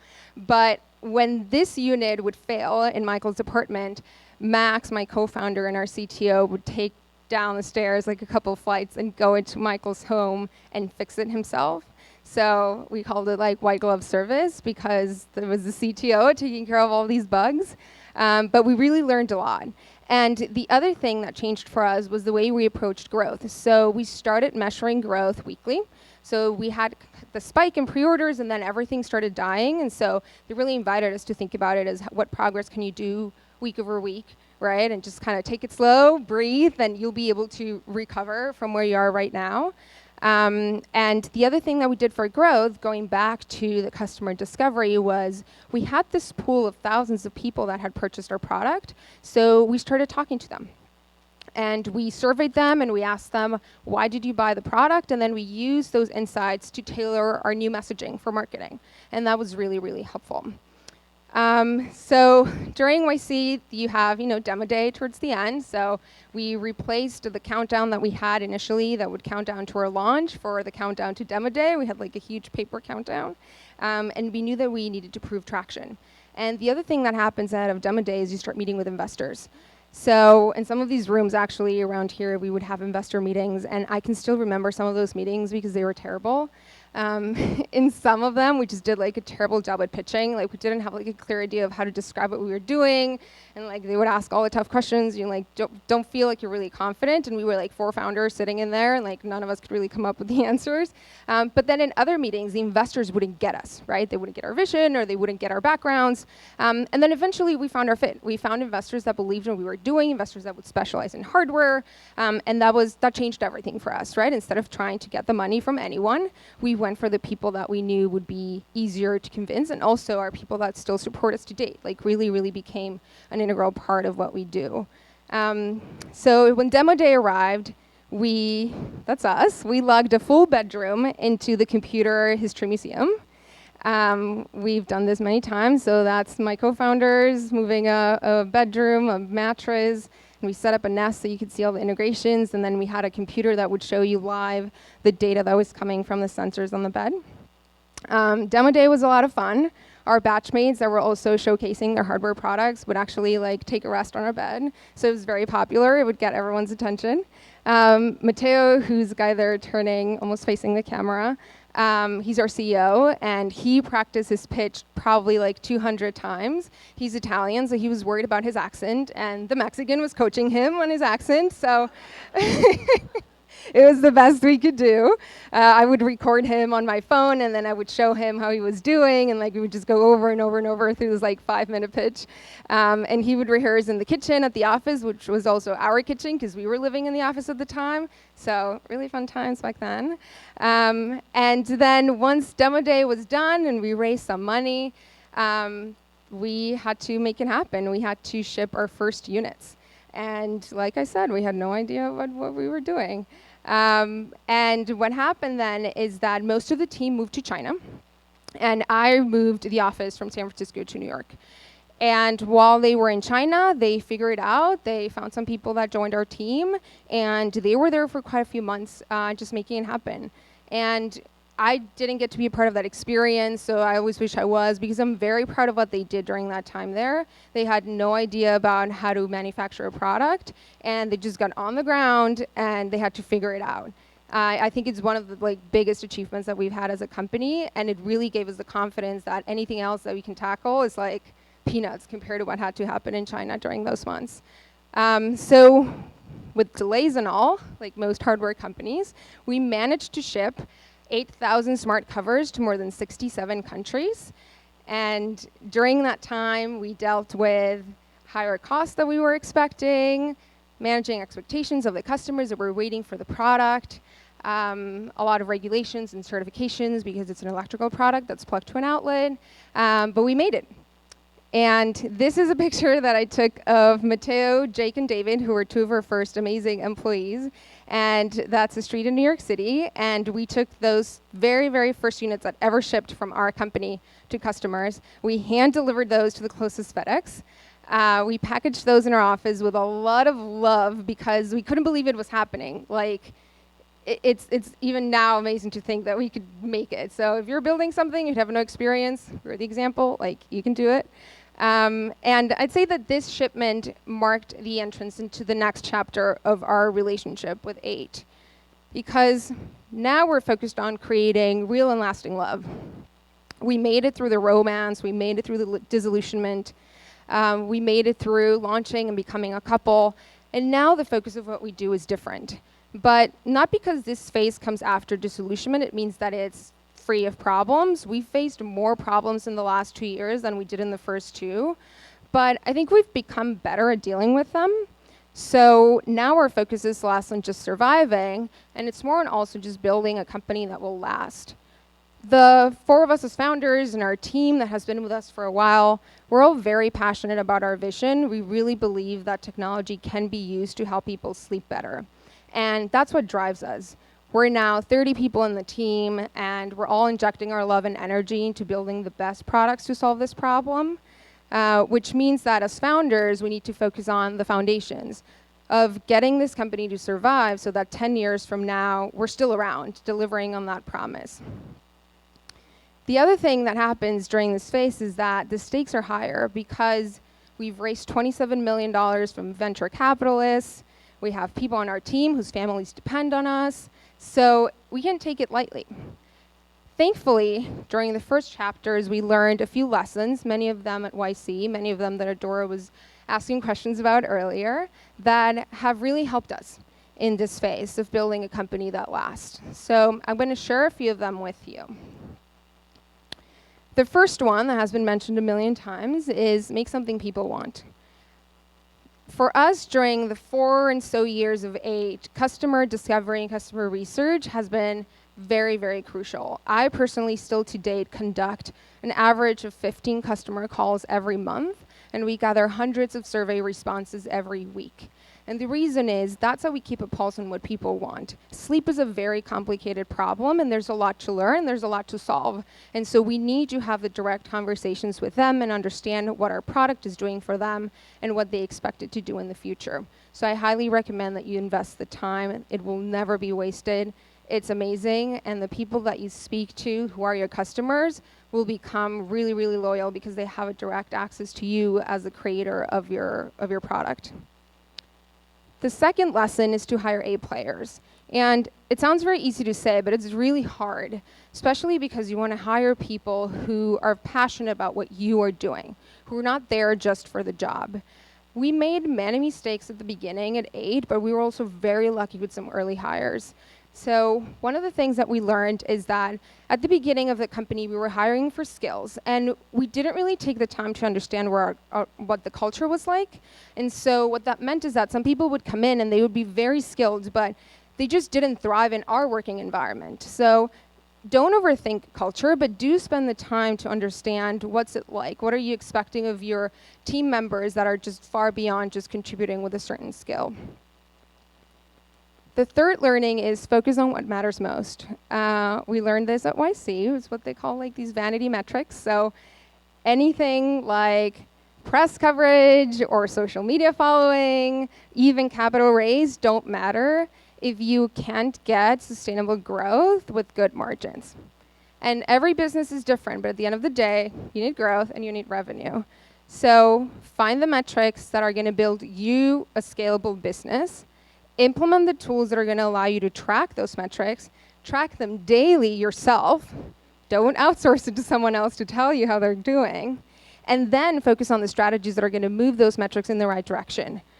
It took us a very long time to be able to focus. Most founders struggle with that because there are so many things happening. So you need that North Star. And the last lesson is find your tribe. As you build a company, you're going to face a lot of challenges. And most of the times, you're not going to have the answers for them. But what has worked for me and has worked for my co-founders is to find people who are smarter than you and who are willing to help. And whether they're mentors, investors, or just a network of peers, stay close to them, consult them. Don't be afraid to ask for help. And then when you're in the position to help someone else, pay it back. This is super, super important, and it's something that for us at YC and during our time as 8, our peers, people that we were in the batch with or not in the batch with, have been so helpful, and it has made the world of difference. So before I close, I'd like to talk about the last chapter of a relationship. We're not there yet, but it's the chapter that I describe as using your love to change the world. And this is what really keeps us going. It's the idea that one day we can really make a dent in the world. For us, we're tackling this from this just world of sleep. We believe that technology can help us sleep better so that we can be healthier and more productive. And so we want to make it happen. We want to see this become real. To date, our signature product, the 8 Smart Mattress, is used by more than 20,000 people who sleep on our bed to improve their sleep and maximize their recovery. And I'm very proud to say that we've tracked over 15 million hours of sleep that we've also analyzed to understand how different people of different profiles and different places around the country sleep. And the amount of data that we're gathering is always used to invest it back in the solutions that we can give back to our customers. Which means that we're becoming one of the largest sleep data collectors in the world, and a path to be the largest sleep lab in the world, and one day really eradicate the problem of a bad night's sleep for everyone. So if you are as excited as I am about the vision at AID, but for your own company, I would say that you just need to do it. Thank you.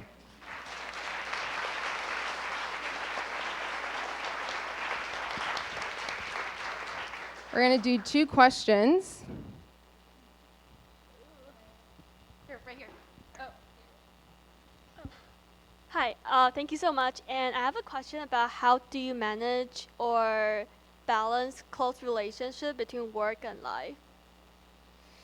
So this is something that for me is very connected to the fact that I work with my husband. I think it's a huge advantage because I don't need to worry about going home earlier or we understand what we're going through all the time. So it's really helpful. Now, I'd say there's a second thing. It's something that Paul Graham says as well, which is you need to exercise, you need to eat well, you need to take care of yourself. It's hard. It will always be hard if you own a business, doesn't matter how small or big it is. But I make that time for myself. And I use data, so I use my Apple Watch to remind me when I'm not exercising because I know that that's what's going to keep me healthy. So find the little things that for you are going to mean balance.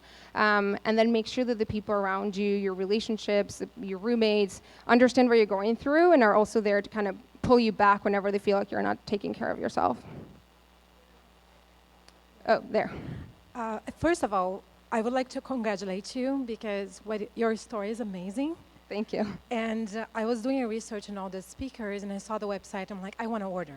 So Great. send the link to my husband, to get it done. I have a startup in Brazil, and I simulate a lot of the challenge of being a woman and also Hispanic, Latina. I think to focus on the question is, throughout this entire time, did you think of getting a divorce, quitting? And what made you continue? I know. You know what? I'm glad you make that question because people don't talk about these things. And I would say that a divorce is not only because I'm working with my husband, but with your co-founders, right? Most startups die because of co-founders' problems. So when you get into a relationship with the people who are building the company with you, it's just like you're marrying them. I always tell this to people about I love my co-founder, Matteo, who's my husband, but I love my other co-founders as well. I really do. I feel like it's that type of relationship. And so of course I've thought about it. There are times when you hate people, everyone goes through those moments, but to me what keeps me going is that I feel like we're all well-intentioned, right? We all really care for each other and we assume that we come with the best of intentions into our relationship, which I think applies to any relationship. And the other thing is the shared vision. So for as long as we're all working towards the same vision in the same direction, I'll be there. If for any reason I feel like that this company is not going in the direction for where I think we can contribute to the world, I'll leave, right? Because at the end of the day, we're investing our lives in it. But we're all on the same page. We have investors who are on the same page, which is really, really exciting to have that because they really allow us to build the future that we have envisioned for the world of sleep. Yeah, thank you.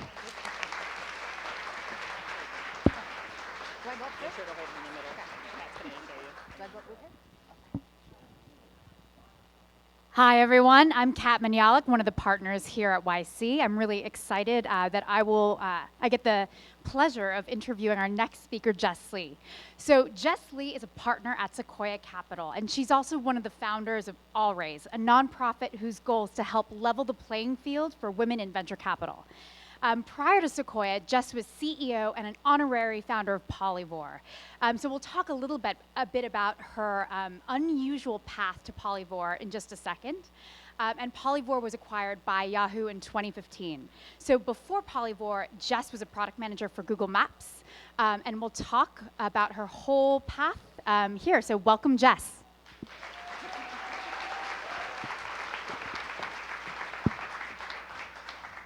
All right, happy to have you here. Thanks for having me. And so let's talk about your time at Polyvore first. So you had a little bit of an unusual path to get there, so talk to me about it. So I started as a very passionate user of Polyvore. Someone showed it to me. I worked at Google at the time. And do you want to say for folks in the audience who might not know what Polyvore does exactly? Oh, what sure. So Polyvore it doesn't exist anymore, very sadly, but Polyvore was sort of like a crowdsourced fashion magazine. It let people all over the world mix and match products and create their own outfits, and then everyone came to shop. We grew to about 20 million users, and then we were acquired by Yahoo, and then Yahoo sold it off, and then it got shut down last year. I'm very sad. So the way I got into it was one of my coworkers at Google showed it to me, and he said, hey, I think you might like this. And so I didn't just like it, I loved it, and I spent hours every night playing with it. And then I wrote a note to the co-founders with some product ideas and suggestions and complaints. And then they wrote back and said, these are great ideas. Why don't you just come here and work on this stuff yourself? And so I did. So I left and I joined Polyvore as the first PM and one of the first hires. And that's how I ended up there. Did it feel risky leaving Google, which is which was very established at the time for a startup? Yeah, I had a lot of people. My boss was like, are you sure this is what you want to do? And my parents, who are Asian, were like, you're leaving Google? It definitely felt very risky, but part of the reason I left was I felt like my learning had plateaued, and some of the best advice I ever got was you should always optimize your career decisions, your life for maximizing learning and growth, not necessarily optimizing for winning, which can make you a little bit maybe risk averse. And so I realized that at Google, I was having a great time, but I wasn't learning as much. And I felt like, okay, if I go to the ground floor of this brand new startup that happens to be a product that I love, I'll probably learn a lot. And it feels like a once in a lifetime opportunity. So I should probably go for it. And then as I was leaving Google, the VP of product said to me, he's like, you can always come back. And I realized, wow, there are some paths where you can always fall back, and there are things that you kind of have to do that are, you just run out of time. And so I realized that Polyvore was one of those things, and it was one of the best career decisions I ever made. So at what point did you become CEO? So the path there, I mean, I never imagined that I would be CEO of Polyvore one day. But when I got there, I kind of looked around, and I tried to do what I think good product managers do, which is do whatever needs to get done that's sort of falling between the cracks. And so I wrote code in the beginning. I did product management stuff. I found our office space, so I did some facilities. I washed the dishes, just whatever needed to get done. And what happened was every time something needed to get done, I ended up kind of like doing ad sales, for example. We weren't making money, and so I started to answer the phone when advertisers called, and that turned into me being sort of our first salesperson. And then I would figure out just enough to be able to actually hire someone to run sales, and then that person just kind of ended up reporting to me because we were 3 engineers and 1 product manager, so I was the business person. Then that happened with the marketing department and the next department, and after a while, most of the company was reporting into me because I had established all the functions, the new functions. After a while, the founders actually came to me and they said, hey, we've always thought of you as a founder. You've always acted like one. So we're going to start calling you a co-founder, and we're actually going to give you some of our shares, which was an incredibly generous. Like, I look back on that and I just know how rare and how special, and it really shows the generosity of the DNA of Polyvore, and it's always been incredibly special. But that happened, so I became a founder. And then a few years after that, we had grown to a size where I think the CEO role had kind of shifted from being purely product market fit to being, at some point, as the company grows, as CEO, you're spending less of your time just building the product, but you're building the product that is the company. And that includes a lot of recruiting, setting up teams correctly, getting the culture right. And at that point, almost everyone was reporting into me except for engineering. And so we just decided to make that shift. The CEO at the time, my co-founder, came to me and said, hey, I think you should be CEO now. And so we made that transition, and then I ran the company, and then we eventually were acquired a few years after that. What surprised you most as a first-time CEO? Just when you figure out how to do something. Like you're like, I finally know how to be CEO. I finally feel kind of good about it. If you're growing, if your company's doing well, it changes underneath you. And then your role shifts again, and you go back into this mode of like, wait, everything that was working when we were 50 no longer works now that we're 100. I have to go and redo a lot of the things that I thought were great. And so you have this feeling of never feeling 100% comfortable because you're being pushed to grow, and you have to grow and scale more than most people in your company, and you're carrying all that burden. So it's just, I think that was the thing that surprised me the most, how I never felt like I was doing a great job ever. And in hindsight, I think I wasn't a bad CEO, but I definitely did not feel that way. And so I think it's really important to have events like this and to connect with other people who are founders and to be able to share that burden a little bit and realize that, hey, everyone else feels this way too. It's totally normal. So yeah, that was the most surprising thing. And so what would you say, looking back at all the challenges that you faced, were there any that were particularly memorable? Oh man, so many. Every day I felt like I failed in some way. I think the hardest things for me were always the people issues. When there were, and funnily enough, I feel like 80% of problems at a company actually end up being people problems. Like you think the strategy's wrong or something's wrong with this department. It's really a person that everything can be traced back to. But I think for me, some of the most painful were, in particular, early employees who had been with me from the beginning. And I felt like, we're going to get to the end together and it's going to be amazing. And then just realizing that they rather would be at a small company than go with me through the ride. And I didn't have the option to, being a small company is great. But when they didn't sort of scale with the company, it was very painful. And then also when I made mistakes with VP hiring, that's a painful one because there's a lot to undo afterwards, and you really want these things to work out. So I would say the most painful things were definitely multiple hiring mistakes and then early employees who ended up leaving. And what are you most proud of, if you have to choose one thing about your time at Polyvore? So some of the user love letters that we got back, we had a girl who wrote in and said, she showed us her college admissions essay, and it was about how Polyvore taught her about how you could combine fashion and tech, and that inspired her to want to be a CS major, and that was her application letter to Cornell. And that was really cool to see. And then the other thing I would say is at some point we won, for I think 2 or 3 years, Great Places to Work in Tech. And it's one of those surveys where they do a real survey, it's a real audit. And I remember we were on the list together with companies like Twitter and Workday, and I'm sure everyone who read the list was like, what's this? What's Polyvore? But I was really proud because I think we did build ultimately like a pretty solid culture. So that's one of the things I'm most proud of. What did it feel like to move on once you'd been acquired? Oh, okay. So I think the thing they don't tell you about M&A is, like, you might read the stories in TechCrunch and it sounds like glorious, but it's really hard.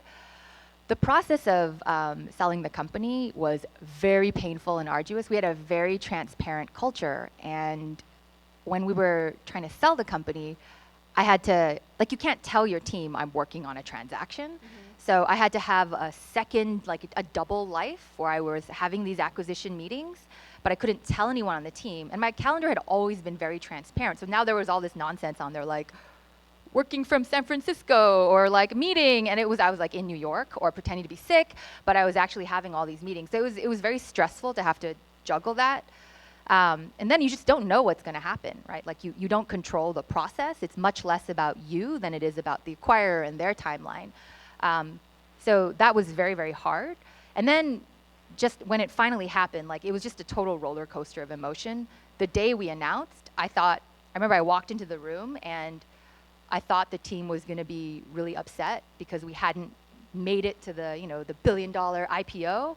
And I was so worried they would be mad that I actually, for every employee, I printed out these sheets with what the earnings would be for each person, how much it would have been worth, the retention plus their stock.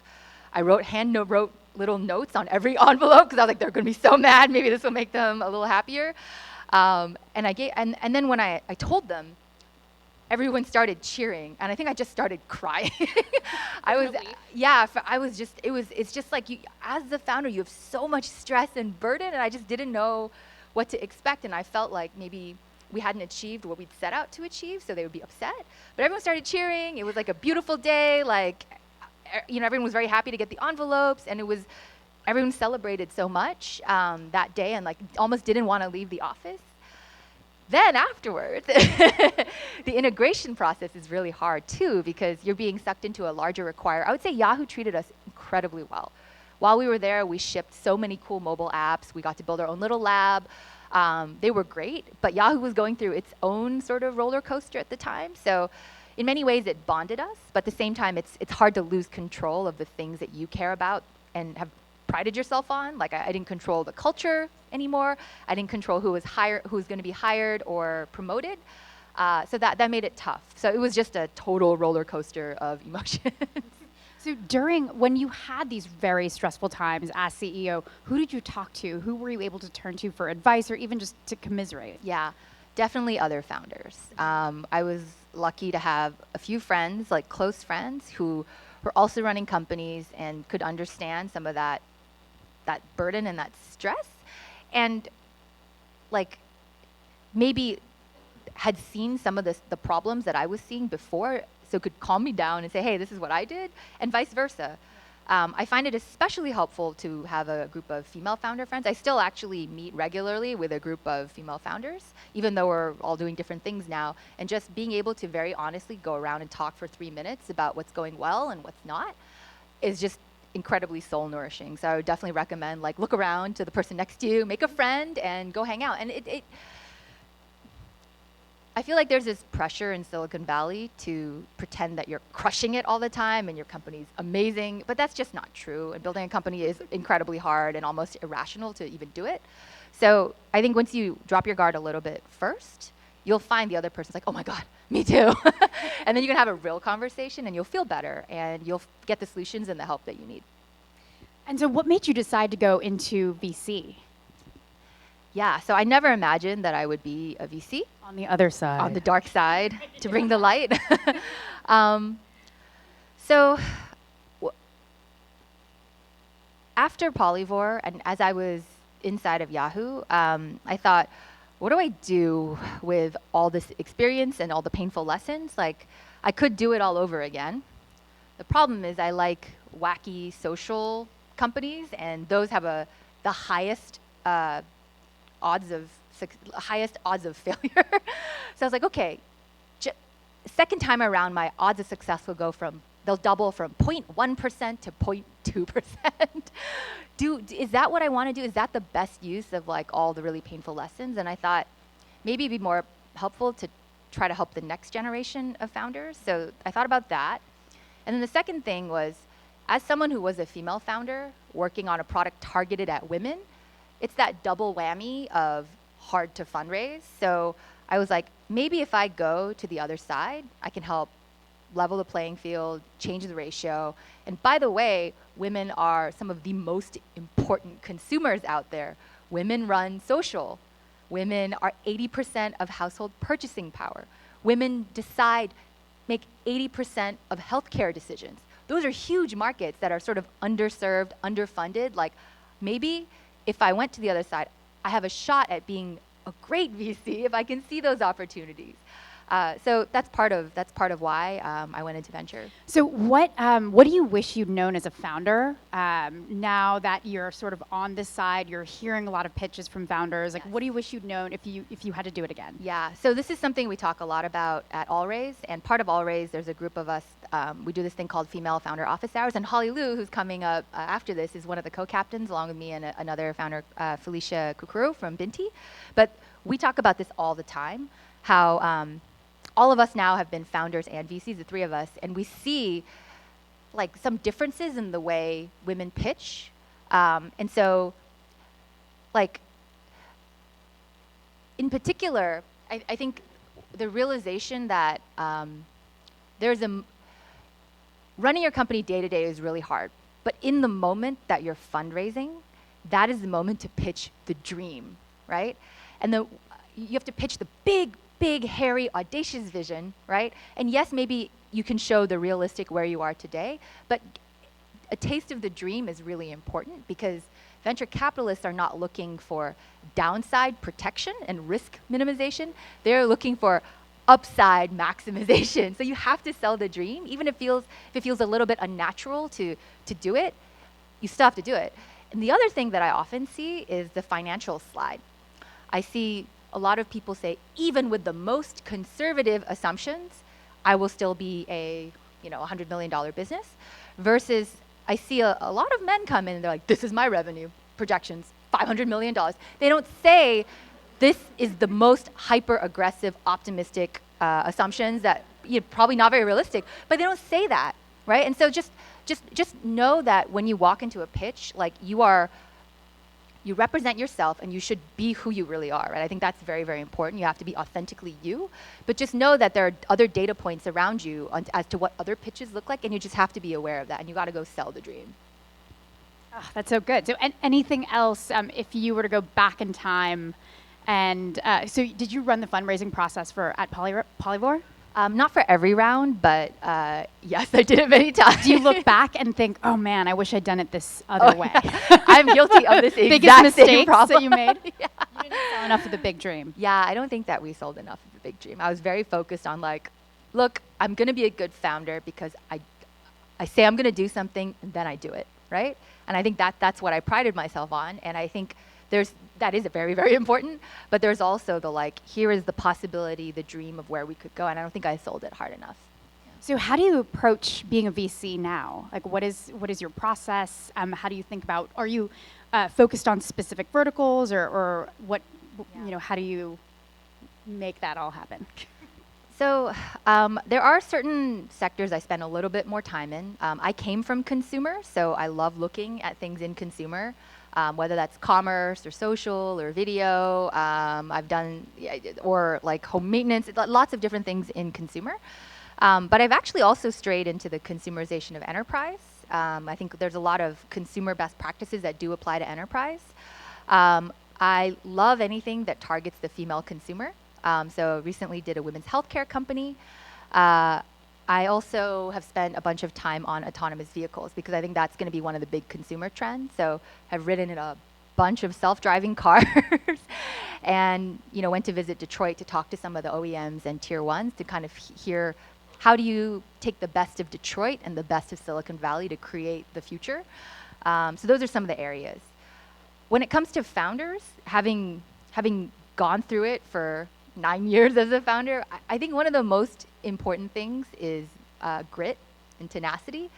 I can't say that for Polyvore that we were the smartest or the best or had a better, like the greatest product, but we definitely outlasted. We just kept going when it was almost like irrational to continue. And I think that's something that matters in founders. Like, you have to be a little bit of a missionary, not just a mercenary, because you can't last that way. It's just too hard. Like, you have to climb so many crazy mountains and get punched in the face all the time. You better have something driving you, right? It's either you're dying to solve this problem, or your personality is just hardwired that way, or you're like really mad that everyone's underestimated you your whole life, so then you just keep going. So I look for grit and some reason that you would continue when the going gets tough. How do you interview for that, or how do you filter for it? Yeah.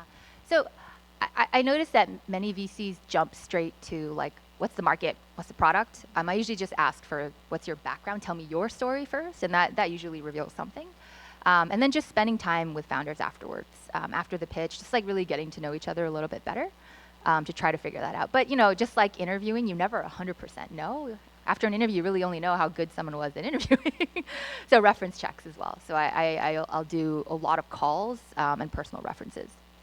What surprises you most about VC? So I think last year was a pretty eye-opening year for a lot of folks. I think with what happened with I think a big spotlight was shown on all the bad actors in venture and on the founder side. And it was just sort of a lot of unleashing of like bad news. But in that moment, what I really appreciated and maybe surprised me was how the women rallied. So Aileen Lee from Cowboy Ventures, she's amazing. She's one of the OG. She was like, first female partner at Kleiner. She's incredible. She started her own firm, Cowboy. She sent out an email asking a bunch of women partners, why don't we get together for dinner? And why don't we, see if we should, maybe there's something we can do together. And I was really excited because I was pretty new to venture, maybe 6 months in, and I was really excited to meet all the women VCs. And when we got there, I realized that not everyone already, even though they had been in the industry for a long time, they didn't all know each other. Everyone had been very siloed for a long time. And as I started to think about why, I realized when you're a founder and you run into another female founder, the odds that you are direct competitors are almost zero. With VC, the odds that you're competing against each other for some investment is very high. And so there had sort of been this feeling of like, there can only be one, that had caused the women to maybe not gel as quickly as they could have. But that started to happen last year, and it was really incredible to just accelerate all these friendships, get to know people. Like, it definitely accelerated my learning in venture capital. And from that, we spun out a bunch of different initiatives: female founder office hours, founders for change, VC sort of community. And then we invented a nonprofit called Allraise, which I totally did not expect that. So that was probably the most surprising thing, how siloed it was and how quickly that changed. And so can you tell us a little bit more about the particular, like, what does Allraise look like moving forward? As you know, as you said, it's been a year since Me Too and all the stories came out, and so what are the main initiatives you're working on right now? So the goal of Allraise, the mission, is to create a more diverse ecosystem in tech, right? Like, I think at the end of the day, if we look back in 10, 20, 30 years, I would like there to be more female icons, iconic women in the tech ecosystem, right? I would like everyone, like, it should just not even be a question that female founders are incredibly capable of creating massive companies that and that female VCs can drive huge returns, right? I think one of the shifts we're seeing is with Me Too and a lot of what happened last year, I think a lot of people were operating out of fear. Like, oh, I don't want to get caught. I gotta fix things. I would like to see that conversation shift to also include greed, which is, if I don't invest in women, if I don't have women VCs, I'm not going to make any money, because women are big business. So that's what we need. I think we need to create more Katrina Lakes at Stitch Fix. We need to create more Julia Hartz's at Eventbrite. We need all of you to be incredibly successful, and we need to work together to help make that happen. So that's what I'm most excited about, and I think that's where Allraise is going and has been going for the last year. We started as a group of about 30 female VCs, but that's expanding to include founders. So we have a lot of founders who are coming on board to help, because the two actual measurable goals that we created were, one, we want to double the percentage of senior women in venture capital, which is currently at 9%. And then on the founder side, we want to increase the percentage of dollars going to female founders from 15% to 25% in 5 years. So those are the goals. You know, they could always be revisited. But really, to me, the North Star is iconic women in tech. I love that. We want all of you to be icons. So that's your job. At you. Yeah. So we only have about 5 minutes left, and I'd love to open it up to questions. So let's take a few. We got one right here.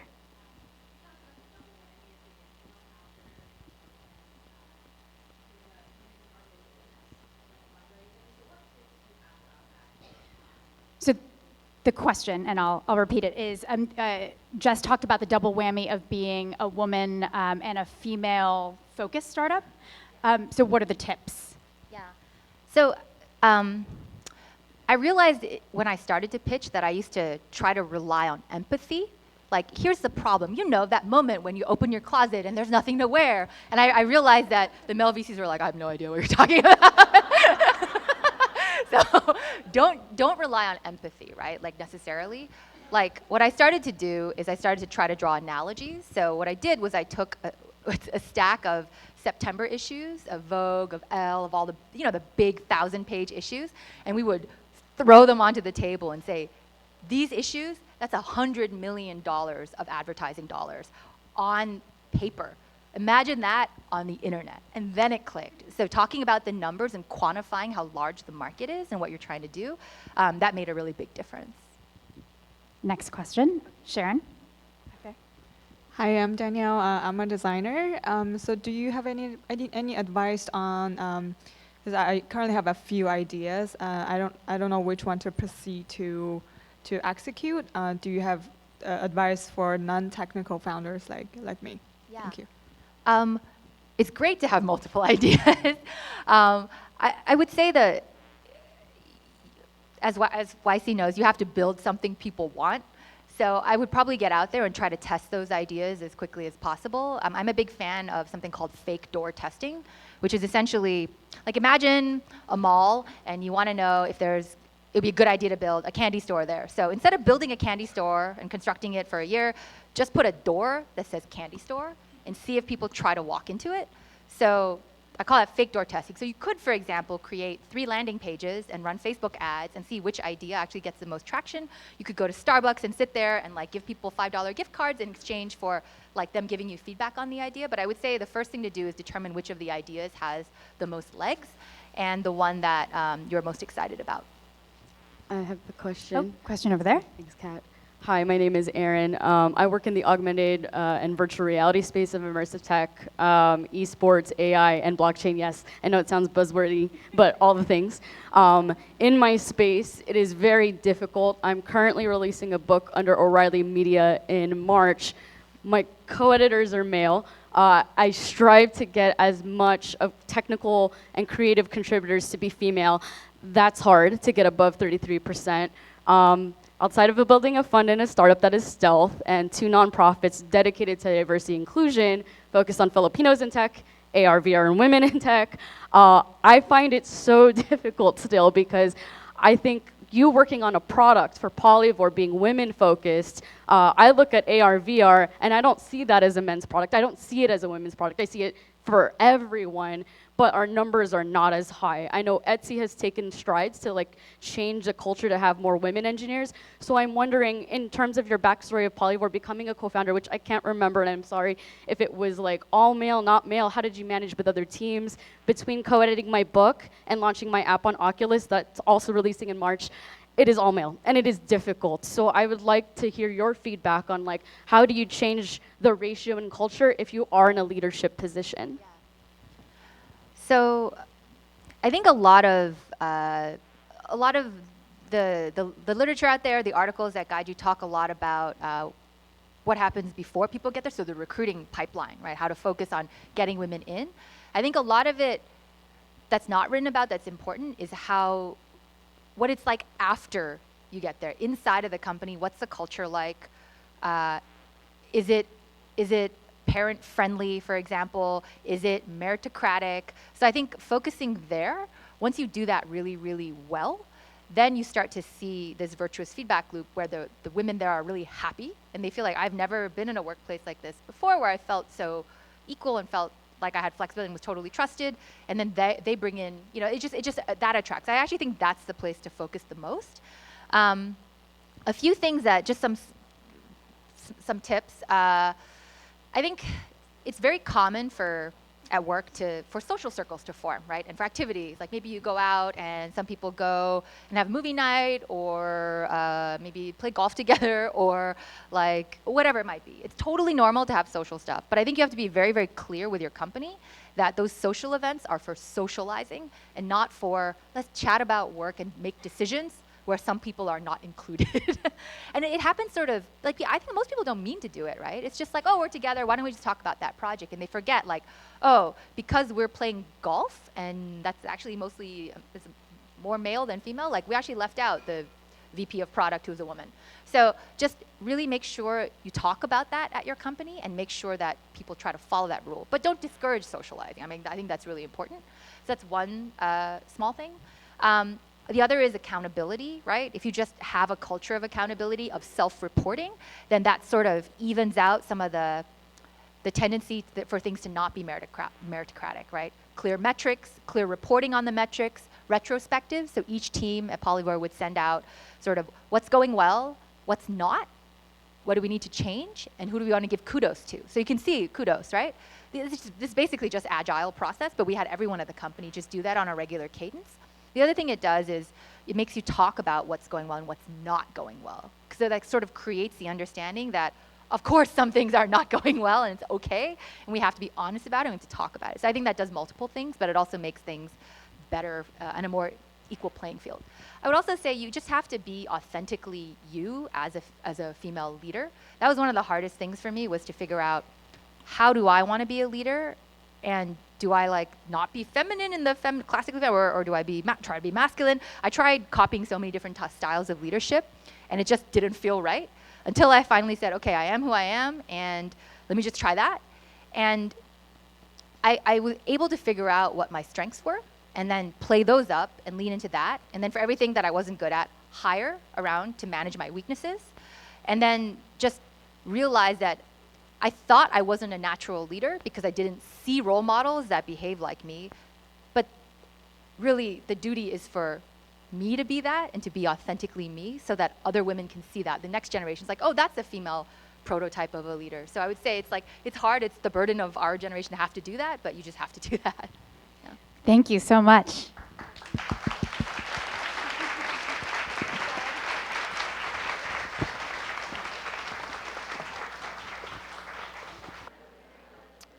So I am up here to introduce you all to Holly Liu, who is a part-time visiting partner here at Y Combinator, and she was the co-founder of Kabam. Kabam started as a corporate social network, then turned into fan communities for TV shows and sports, then exited as mobile gaming. Holly was in charge of product design and was lead designer on their flagship franchise, Kingdoms of Camelot, a game that grossed over $250 million in revenue. She later oversaw the worldwide people and culture function. Kabam grew to over 1,500 employees and was sold to Netmarble and Foxnet in 2017. Holly and I discussed her coming up here to do an interpretive dance, but I actually think she's instead going to give a talk. So please welcome Holly.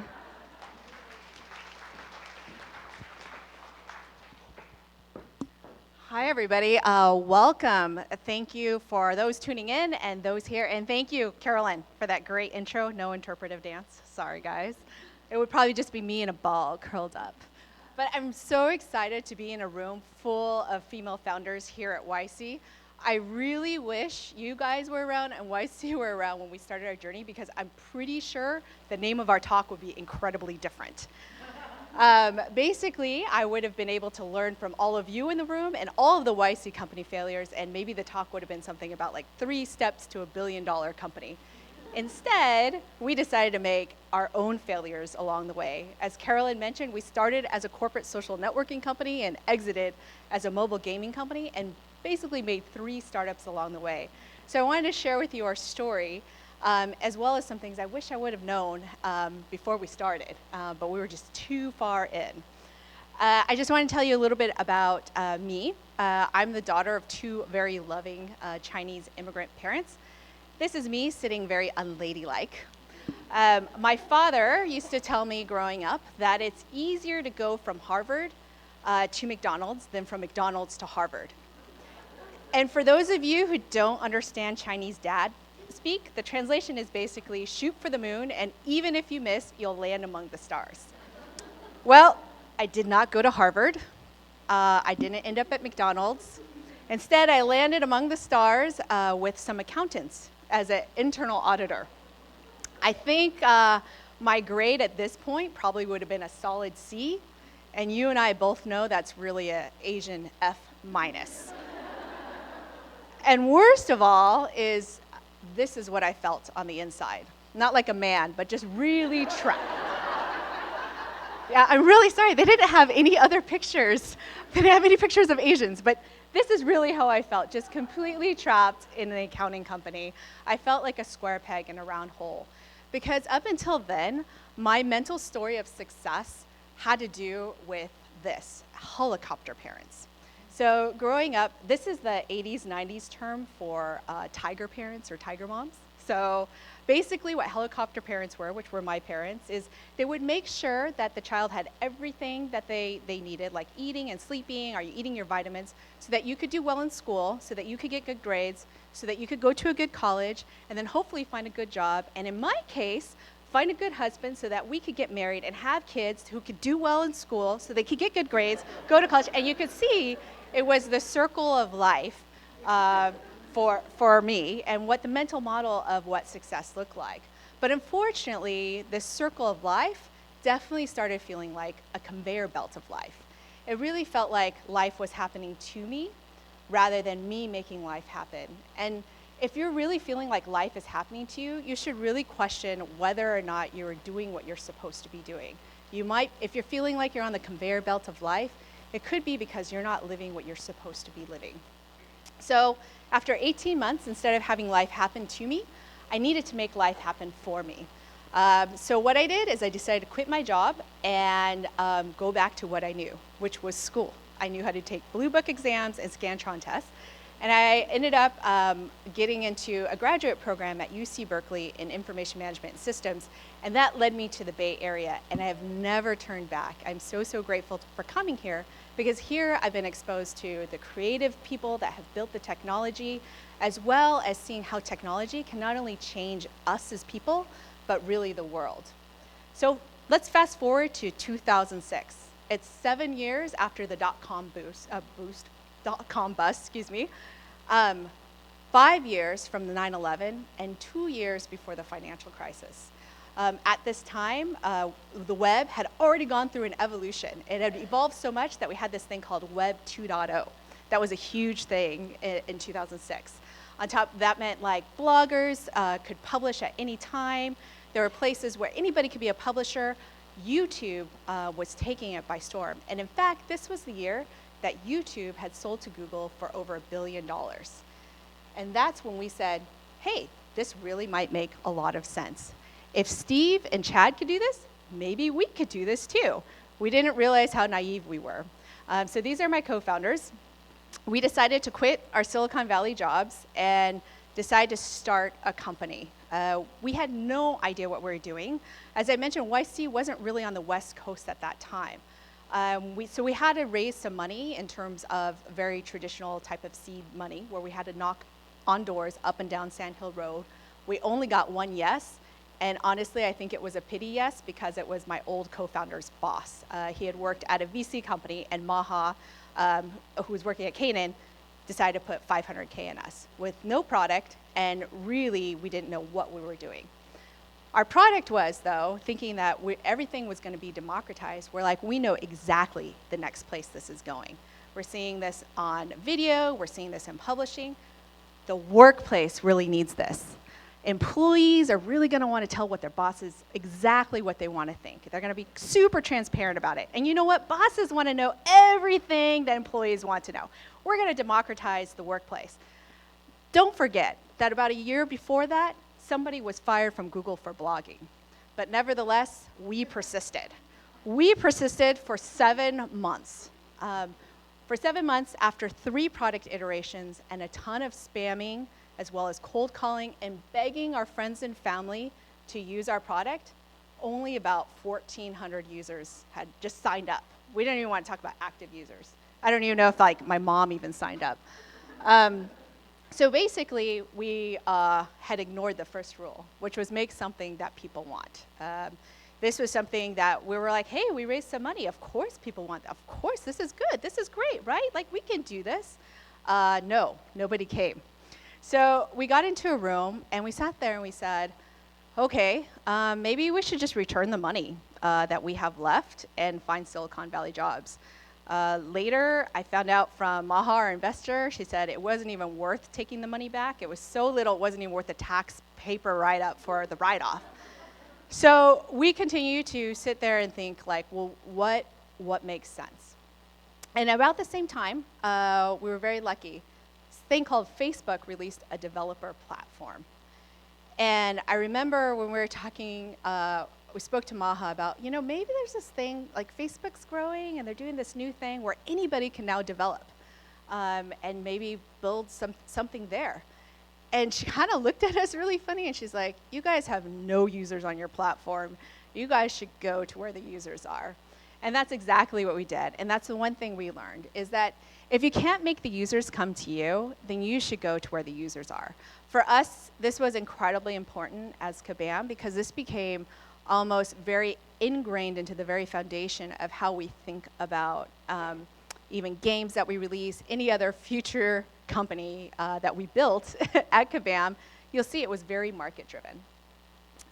So we got into a room, and we started out with a clean slate. It wasn't a blank slate. It was a clean slate because we wanted to learn everything from that product, why people didn't use it, where we went wrong. And one of the things we realized is, you know what, people really don't care about work. No offense. Like, they just don't go home and like Google about their coworkers, only if it's super salacious, but like nobody cares, right? And so we even found that we would leave work early, particularly on Monday nights, to go watch 24 and Heroes and run back the next day and just spend our time talking about it. And there was really no place on Facebook to be able to connect these fans together to share photos or quotes. And so we decided, you know what, why don't we do that? And so we did it. We started building fan communities for TV shows and soon sports teams. And this did phenomenally well on Facebook. We were there in the beginning, it was growing, and we ended up growing our user base to over 60 million registered users. And when Facebook wanted to distribute, when ABC wanted to distribute their video on Facebook, they didn't call up Facebook, they called us up. So we were distributing episodes of like Grey's Anatomy through Facebook. We were the only place that they can get it. Well, we were doing quite well as an ad-supported business, and we were still managing some of the pieces of, for those of you who know ad-supported businesses, still have lots of things to support, as well as being on a platform that we fully didn't control. Then 2008 hit. 2008 was just one of the worst times to be a founder. It was startup apocalypse. You all know what happened with the mortgage crisis. You probably have friends who have lost houses, which is unfortunate. And Sequoia, like the top VC firm, basically sent out a whole deck to all their portfolio companies that said, okay guys, you need to get to cash flow positive. These are people who make money off of growth, and they're saying, get to cash flow positive, and they pulled back on their investing. They're like, RIP good times. And 10 years ago, actually today, we were waiting for a wire from a term sheet we had signed from our Series B, and it was just crickets. It was like the worst. And then we're, with the ad-supported business, within a financial crisis that was looming, all the money's dried up, like almost literally overnight. We had no money coming in. We had a $3 million contract disappear, and then the ad revenues dropped to pennies on the dollar. So we were then again really stuck of what should we do. So we got into a room, and we started talking about these three things. The first was kind of, well, we know if we continue to persist the way that we're going, we are going to persist into oblivion. So what is going very well? What are things that we can tackle that's going very well? And what are our passion points? Well, there was this thing called Facebook games that were really, like, people still were playing games. And they weren't just still playing games. It was a new thing. It was Farmville, it was Cityville. We were spending our time playing these games. And we learned that games were doing really well in a recession. The second thing we realized is between the 30 of us, we had almost over 100 years of Facebook app building experience. We're like, hey, if you want to build an app on Facebook, we know how to do it. And finally, we talked a lot about, well, what were our passion points? And literally, I think if anybody loves to play games, they know that sometimes it could be really good when you're depressed to go escape for a little bit. So there's many hours of us either watching people play Halo or me watching coworkers play Halo and my coworkers playing Halo, as well as we would spend a ton of our time.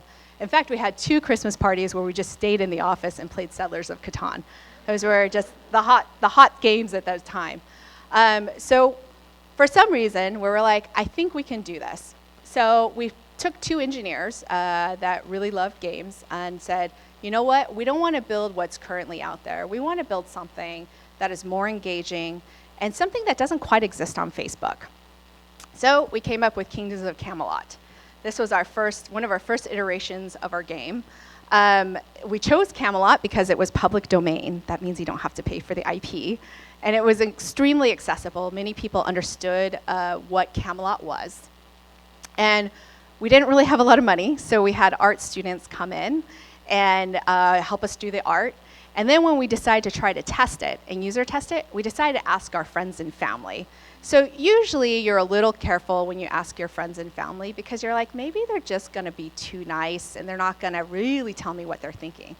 Well, I learned something new about my friends and family. They were so mean. I was like, oh my gosh. They came in and they said, this game is stupid. I don't understand this. How come nobody's in the chat room?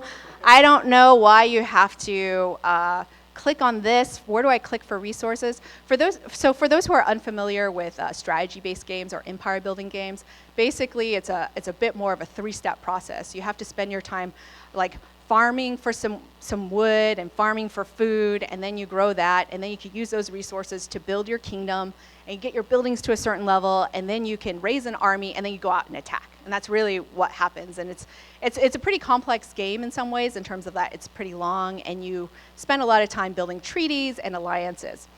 Well, anyways, when we went through the user testing, I was shocked. I'd never been through a worse user testing in my life. In fact, I told my founders I would love to have stood in line for the DMV at 2 hours instead of watching my friends and family like just rip away at it. But we knew that if we didn't release this, the other choice would be to just continue just doing an ad-supported network or building something that maybe it just didn't quite make sense for us or something that we wanted. So we fixed what we could or what we thought we could, and then we launched it. And I'm so glad we launched it. And I'm so glad we didn't even wait. In all honesty, we only spent about a week fixing what we could. And when we launched our game, there were parts of the game that weren't even built. And we're like, well, maybe they just won't get there on day one. So it's okay. I'm so glad that we did not wait to launch. The main reason why you shouldn't wait to launch is that we would have been fixing things that didn't need to be fixed. We would have been working on things that didn't need to be worked on. And I'm frankly really glad we didn't listen to our friends and family that night. They said that the chat was really boring. There was nothing to do. Maybe you shouldn't even have that. But what was amazing is when the game was launched, people were chatting. And what we realized is all the current games that were out there is you had to have an existing friend graph with somebody to send them a cow. And after a while, nobody wants purple cows. And what was happening in our game is that strangers were meeting and becoming friends based off of interest. Actually very much similar to our fan communities, right? Like, just because you like a particular TV show doesn't necessarily mean that your friends will like that. And so we were making these new connections through this game. So I urge you guys, if you guys are sitting there thinking about should I launch or not, I urge you, please don't wait to launch. In the gaming industry, we talk about you might be polishing a turd. So launch. So fast forward a little bit further, we're now on our Series C. The game itself has grossed over 100 million at this point. We haven't even launched on mobile. And this is 2011, and Facebook decides to enact a 30% tax. This gives us a huge dislike for them. We were really upset, along with many, many developers, because Facebook had promised that there would never ever tax the developers. They were going to be super developer friendly. But for us, the other reason why we were really upset is how we grew was mainly through paid advertising. We bought a lot of our customers. Now, just a word of caution, I don't think it's the best thing to buy your customers. This is mainly because at some point, it's only because that channel is very good and you're having an arbitrage opportunity. You still have to build a really, really great product. But because we knew all these numbers and every dollar that we spent, we knew the ROI, we knew our LTV, which is lifetime value. We also knew our CAC, which is the cost of acquiring a customer. And you always, always have to make sure that your cost of acquiring the customer is lower than your lifetime value, right? We knew immediately that when Facebook would enact this tax, it would be it would kill our business. So at this point, we were already 400 employees. We had a board now, and we had to rally people around this idea that we need to somehow expand past Facebook. We didn't even have Kabam.com. We weren't even on mobile. It was really, I think the board really looked at us kind of crazy, saying like, hey, are you guys really, like, you're basically killing the goose that lays the golden egg. Even internally, our employees, we had to give like a firm edict. Anybody launching a new game cannot launch on Facebook. They need to find their revenues elsewhere. And finally, we took our co-founder and we placed him all the way in China. And we said, you know what? We can't even build a mobile team at our own company anymore. So we need you to go build this mobile game, build the mobile team, build the game, and take Kingdoms of Camelot onto the mobile phone.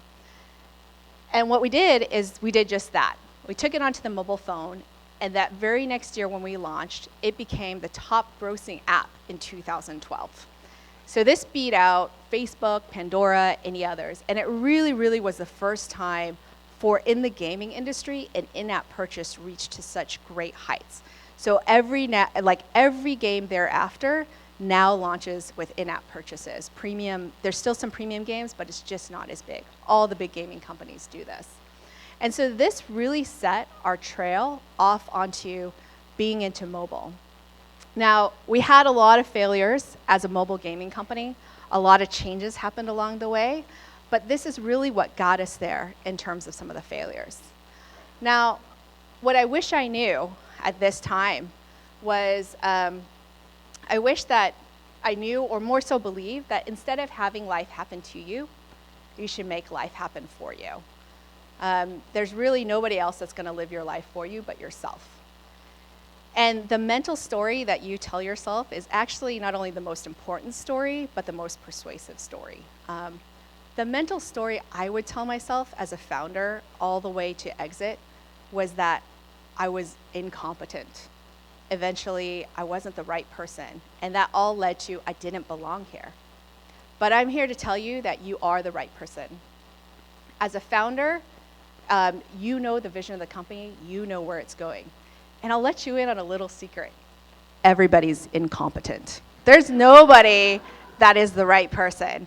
It's very much, for those of you who are parents in the room, you all know that you didn't come with, like your kid did not come with an instruction manual.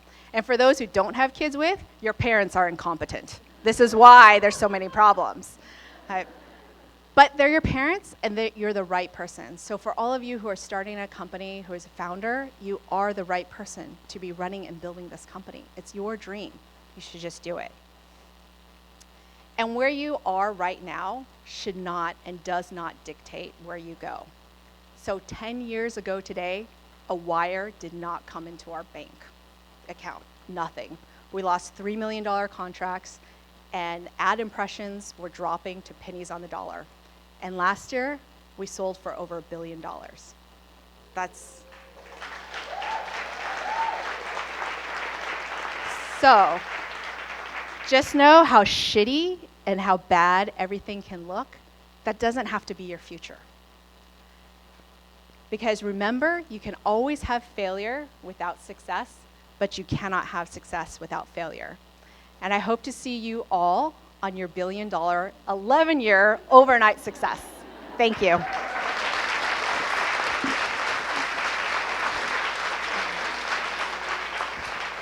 think we might have time for questions. Yeah. They left me all alone. Hello. Can I ask? Oh, thanks. Sorry. What happened to the first check of $100,000? Is it still? Was it vested in your company? Where is it was the same check? company? Yeah. Yeah, so we were actually incorporated as a company called Water Cooler. So on the documents in Delaware, it'll be Water Cooler Inc. And then we changed our name to Kabam because we knew that nobody would go to watercooler-inc.com to play games. Because we were like, okay, once we're a gaming company, we're like, okay, we can't change it anymore. So we were Water Cooler for the longest time.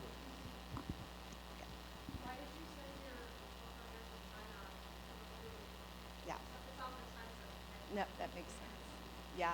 So the question is why did we send our co-founder to China to recruit? And it sounds expensive to do it here. Yes, it's very expensive to do it. Or it sounds expensive to go over there. Is that what you said? Okay. So this is going to sound super, it's just going to date us at the time, but there just wasn't a lot of mobile talent here. As well as also internally, there was already building a team of mobile talent. They were trying to get some things off the ground. They were doing HTML5 games. And at this point, it was really a little bit of the edict of the CEO to say, you know what, we need to move faster, and it's best if we could just take something out and move it over there. At the time, the office had already started in the China office. It just wasn't quite it was building like Facebook games. And the funny thing is, Facebook is, you can't get access to Facebook in China, so all these Chinese employees didn't know what to do. But sending a founder over there is really important. If you ever build an overseas office, it's very important to send early employees or cultural ambassadors over there, especially if you want them to be very tightly aligned. But it was just a thing about speed and focus, in all honesty. I guess in the back.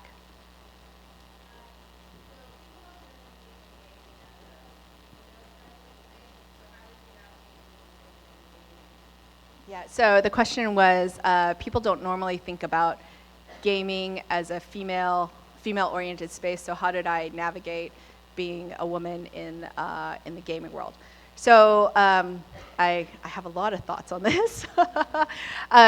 So the type of games that we built, this is eventually we turned into AAA mobile gaming company with a lot of IP. Our largest game right now is actually Marvel, Contest of Champions. But what I have a very strong feeling about even the term gamer. I think it's quite sexist. Oftentimes, so it is very true. I have a confession to make. I would not be considered a gamer by the gaming community. And my keystrokes per second are very slow, or sorry, actions per second. See, I don't even have the terminology right. But everything is, I think that world is very much saying that, oh, you can't be a gamer because you don't play these types of games. And I think that's really silly. Oftentimes I do hear this more from women than men when they hear I'm in the video game industry. They always tell me, oh gosh, I'm so sorry, Holly, I just don't play video games. And I always tell them, well, I really believe it's because there hasn't been a game made for you. It's to me, how can there ever be, how can somebody not like playing games? It's just that when you're 6 months old, that's how you learn, right? You're playing peekaboo. I just think that the gaming industry does need to have a bit more diversity in terms of game making. And I'm looking forward to the day where the tools can drop so that you can have much more types of games being made by different types of people. Because I do believe that everybody loves games at some point. So that's, sorry, I have the mic and the soapbox, so I decided to get on the soapbox and say that. But in terms of navigating the space, it was very much, some of the things were very strategic on the ways we wanted to go, and it just happened that mid-core to hardcore was going to work much better on in the gaming world. I tried very, very hard since I designed Kingdoms of Camelot. I was the UX designer on it, and my job was actually to make it viral. And we tried really incredibly hard to make the game very social and very viral. And we had some women, and some of our games have about 50% women, like our Dragons of Atlantis did. By the way, everybody loves dragons, FYI, men and women. So some of them did get to about 50-50 parity. But oftentimes within the industry, it's just a really tough industry, and we had to make our bets in a certain way. Given how casual games are and how they monetize and everything. Sorry if I threw out too much jargon, but yeah. Go ahead. Yeah.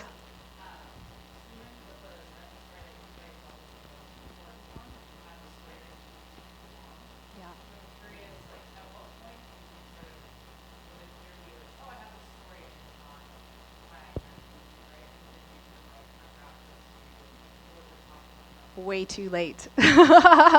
Way too late when I realized it, probably after I sold the company and said, oh my gosh, this whole time I've been wasting my time.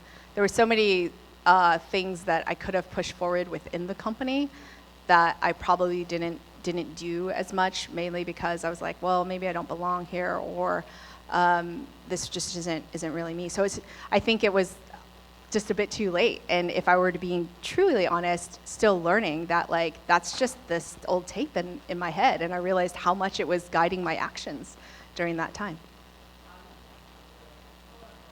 I think it was a process of several conversations of just after we sold our company, trying to really think and reflect on okay, what should I do next? Or feeling like, I always tell people, some people ask me what it feels like. I go, it feels like you've been running on a treadmill at speed 7 or 8, and then you're getting off and your feet are still wobbly. That's kind of how I've been feeling in many ways, and thinking about some conversation about paying it forward, as well as doing a lot of work here at YC being able to pay it forward that way has enabled me to do some of that, as well as some books on personal development as well. So it's a ton of conversations. One more or no more? No more. That's what Kat's saying. She's giving me the side. All right, well, thank you very much. Thank you all.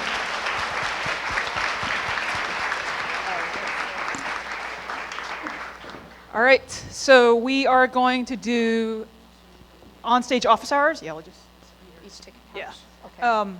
So this is something we do at YC. We meet with startups and we go talk about their problems and try to help them out. And usually each session is around 30 minutes each, but we're going to try to do 2 in less time. So the first guinea pig will be Pad Piper. So.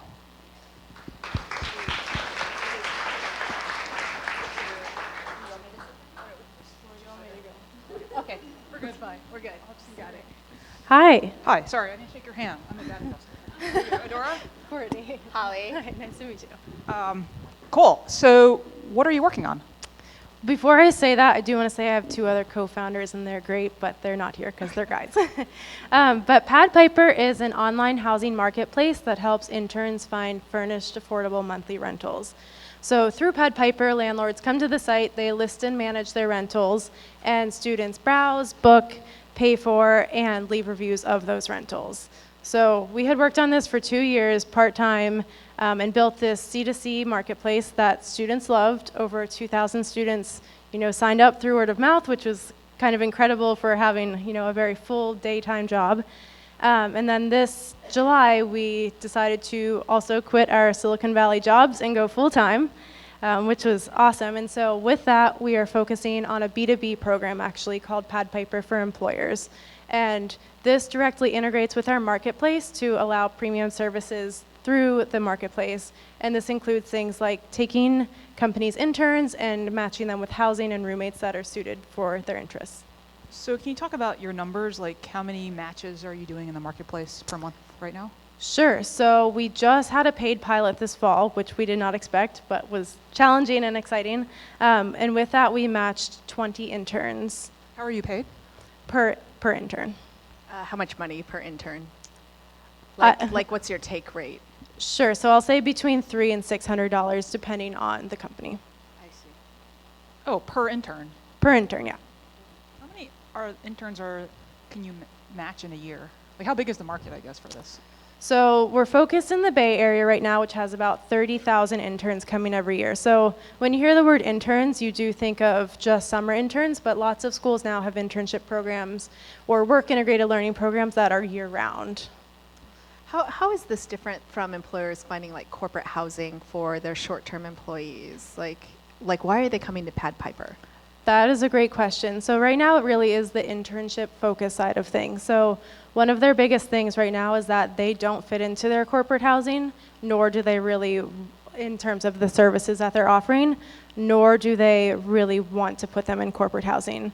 Like the employers don't want to. Correct. Is it that they want to put 5 interns in one room and save money, or? No, it's actually not around money. It's more around limiting the number of interns in one space. Like they see as more interns are in a larger apartment building, it can be troubling or maybe just not as authentic of an experience when they just move here and live in a singular home. So why do companies want this in particular? Like what is one of the things the purpose of internship program is for recruiting, I'm assuming.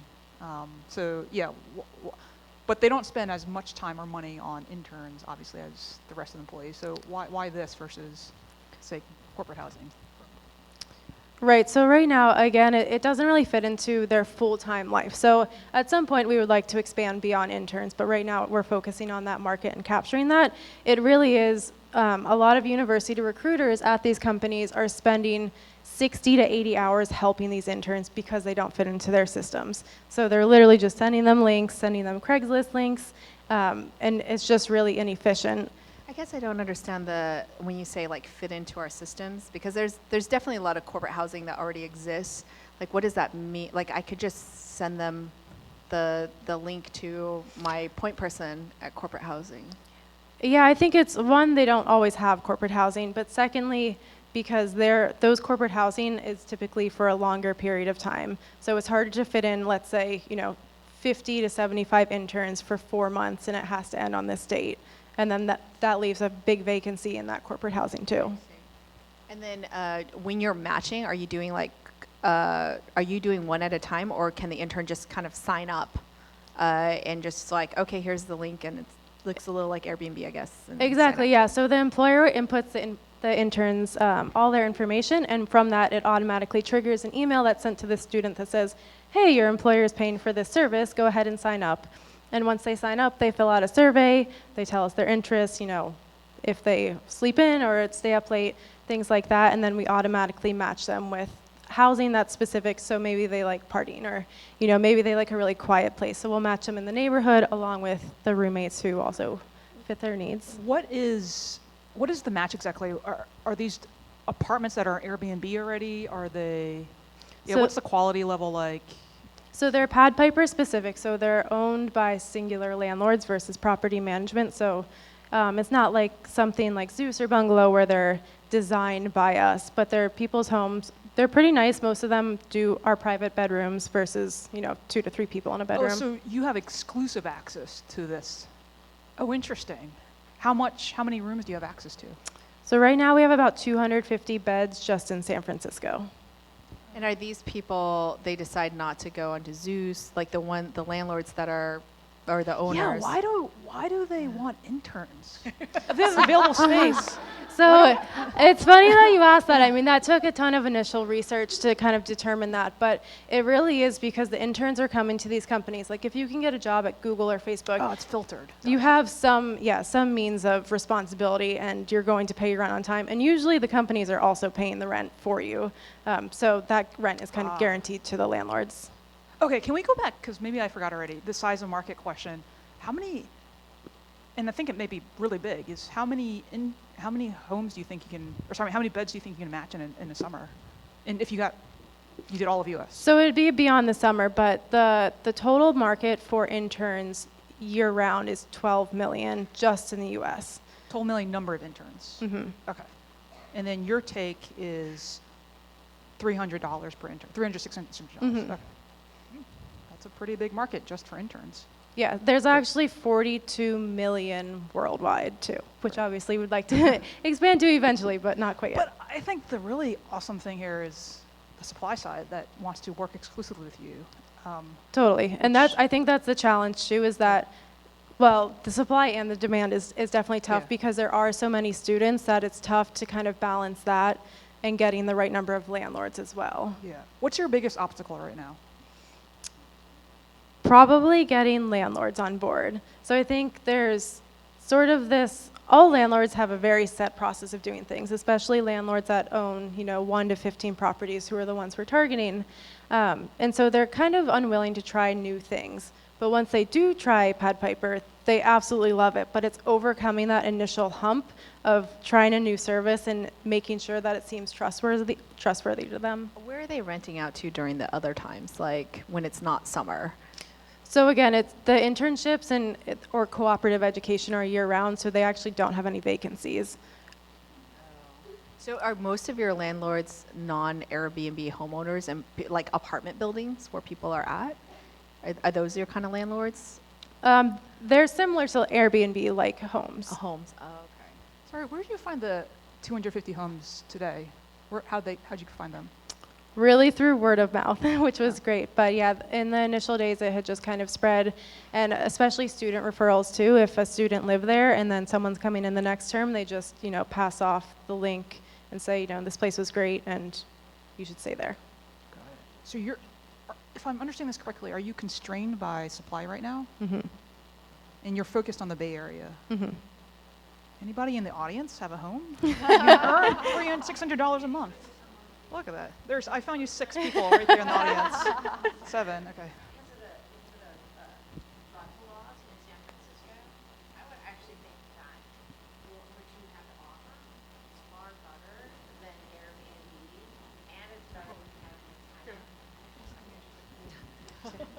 So San Francisco is unique in their tenant and laws, And so what you have to offer is far better than an Airbnb, because I don't have to deal with the transient piece of it, and they're somewhat more, filtered. And secondly, this is a way for landlords to actually overcome the Airbnb restrictions that San Francisco has placed on them and actually get full rent and a higher rent, because as having been a landlord, I was restricted.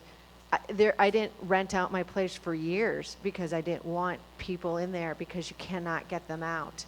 And so I actually think that if you would advertise to the real estate lawyers, Bornstein is an example of one.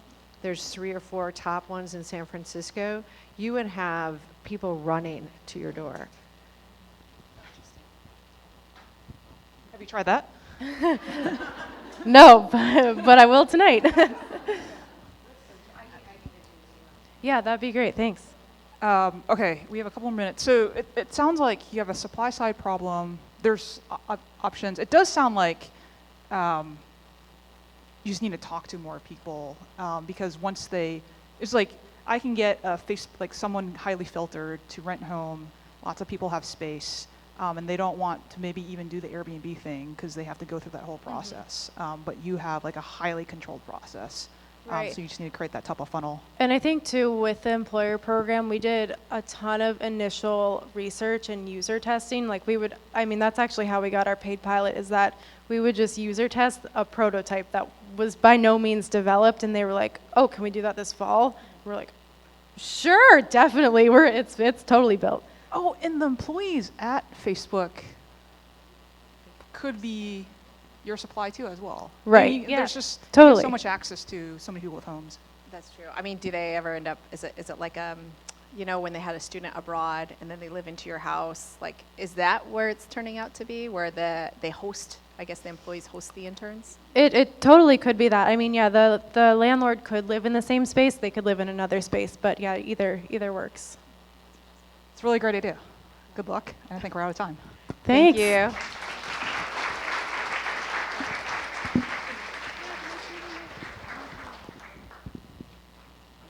All right, I think next up is Nifty. Come on up. Why don't we welcome her? I'm Tiffany. Why don't you tell us your name and a bit about Nifty? Yeah, so I'm Tiffany. I'm a technical co-founder of Nifty. And Nifty is a Chrome extension that helps software engineers and their teams work better by organizing their data across all of their productivity apps. What we do is actually surface the data at the right place, just at the right time. And so my co-founder and I found each other at work as software engineers. And this was actually a tool we were looking for to solve our immediate problem of our engineering team. As an engineering lead, one thing we noticed was there was a lot of workplace inefficiency about how we were developing, and especially when we were triaging problems, because of how we stored data across all these apps. So for an individual to build and create a feature, I'm using 7 to 10 different applications to do the job. And I want to keep that going because certain tools are good for certain things. But what happens is there's a lot of... Sorry, can I stop you there? Because can you give it a very specific example of what your tool does, the Chrome extension does? Yeah, so what we do is, let's say I'm using Confluence, and that has documentation of what I need to build. And then my product manager creates a Jira ticket to give me more product descriptions. My designer slacks me a link to Zeppelin. I personally like to use GitHub for both PRs and then also writing notes. And then my programmer next to me, and we pair program, he's using Evernote, because that's his favorite tools. Now, to access the data I need to build the tool, not only do I have to leave GitHub where I'm working, I have to go to Confluence, check the documentation there. Then I have to go to Slack, click a link to go to Zeppelin, and try to read the specs and come back to GitHub. At the same time, I have to talk to my programmer next to me in person or on Evernote to figure out what they're working on and how I can make the feature better. That whole cycle happens, so I lose time, but also people are making updates, and that update's not getting to me real time. So now I have to have my internal manual way of checking all of these places to make sure I don't miss something. And it's something that sounds trivial, but it slows engineering teams down quite a bit, And then also a lot of mistakes are made as we build. So how does your Chrome extension work in this? Like, I downloaded your Chrome extension. Is it like a tab? Yeah, so it's a toolbar that is going to make relationships and surface data based on the key terms and headings that I have. So if I'm on GitHub and I'm making something that's called Slack integration feature, it's going to scrape my data, the data of my entire team, and surface it to me. It's going to go scrape Slack of the data team, and it's just going to surface it in some sidebar. Yeah, so in a sidebar that I can customize. So I can customize the view, the presentation. Depending on how people like to work, we have different animations that kind of update you and notify you. It also will show the relationships between me and the other people on my team in real time. You guys haven't launched, correct? That's right. So we're launching within 2 weeks on the 25th. So we're pre-launch right now. Okay. Why haven't you launched sooner? So we were actually in startup school, which has been amazing, and we got critical feedback from our advisor. We started off with this really big platform. It was super ambitious. And I know some people, they talked about wanting a technical co-founder, where the flip side of that is having 2 technical co-founders that just want to code, and like, you know, the messaging is like, we'll figure it out. And it's like, no, we have to work on that, and then also scope. So the feedback we got, which was to narrow what we were doing and ship as quickly as we could. Yes. So we fully focused on this Chrome extension tool that we think engineers will love, because engineers love to have things that save them time and that are efficient.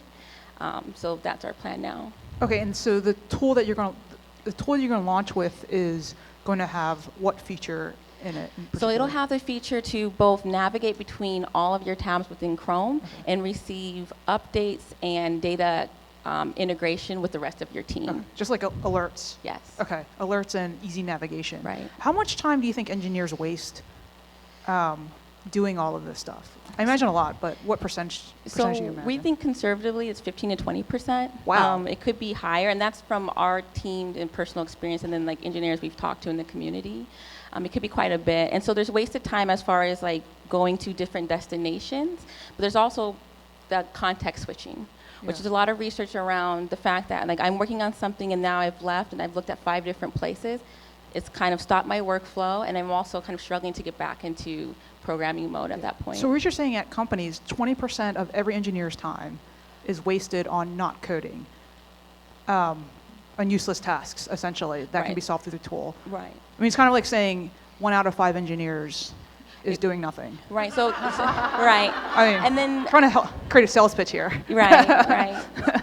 Yeah. So I think that's what we want to do. Is I think there's kind of the looking at the question of there's not enough engineers, but we want to look at the engineers that we do have, like how do we keep them productive, and then also let them work on the things they want. I know the engineers I know, and from my team, getting pulled out to do administrative tasks or to kind of look at the stuff is something that's very frustrating. Where did you get this idea from? Like, are there typically when there's something in which engineers are wasting a ton of time on, at huge companies like Facebook or Google, they'll have built internal tools to solve it. Right. Has that actually been built in these big companies? So that's what we still are trying to figure out if there's proprietary tools, because a lot of the big companies have internal tooling and they have teams dedicated to that. From what we understand, I mean, you have something like Asana that was built in Facebook and then went public. So we know that there's productivity tools built around, but they're not kind of a Chrome extension that lets you stay focused in your window. There's also companies that are dealing with kind of, we're going to take all your data and we're going to build this mega app. And you're going to use this one app, and then you don't have to worry about these different destinations. So people have kind of confirmed the problem, and they have slightly different approaches. We haven't seen one that's doing kind of what we are, which is more of an ambient data scraping and presentation. Got it. My quick feedback for you when you launch is to state exactly what you do, which is different from what you started with when you were describing, because you were describing kind of a vision in the beginning, which is great. But I think I think you'll see when you launch, people are not going to grasp on that. They're going to grasp on like, I'm going to help you switch tabs much more efficiently. Which actually, if you're one of those people with like 60 tabs open, like myself, like that's great. And then also unification of all the alerts and stuff like that at the right time that you want to see. Cool. What's the biggest challenge that you're having? So it's actually, what you just hit on is messaging. So I think that's been our learning curve. We're super excited to kind of learn the marketing and growth part, and really excited to get there quickly. I think talking about it in a clear way, and then like people knowing what they're downloading and using it for, That's been our biggest challenge, but this is helpful to like repeating it over and over again and getting feedback. And also the blank stares when people are like, I didn't understand what you're saying. Cool. Yeah, it's, I mean, in 2 weeks. Good luck with your launch. Everyone download. What is it? So it's getnifty.io. Yeah. You can sign up for the beta now, and then we will send it to you. All right. Good luck. Thank so you. much.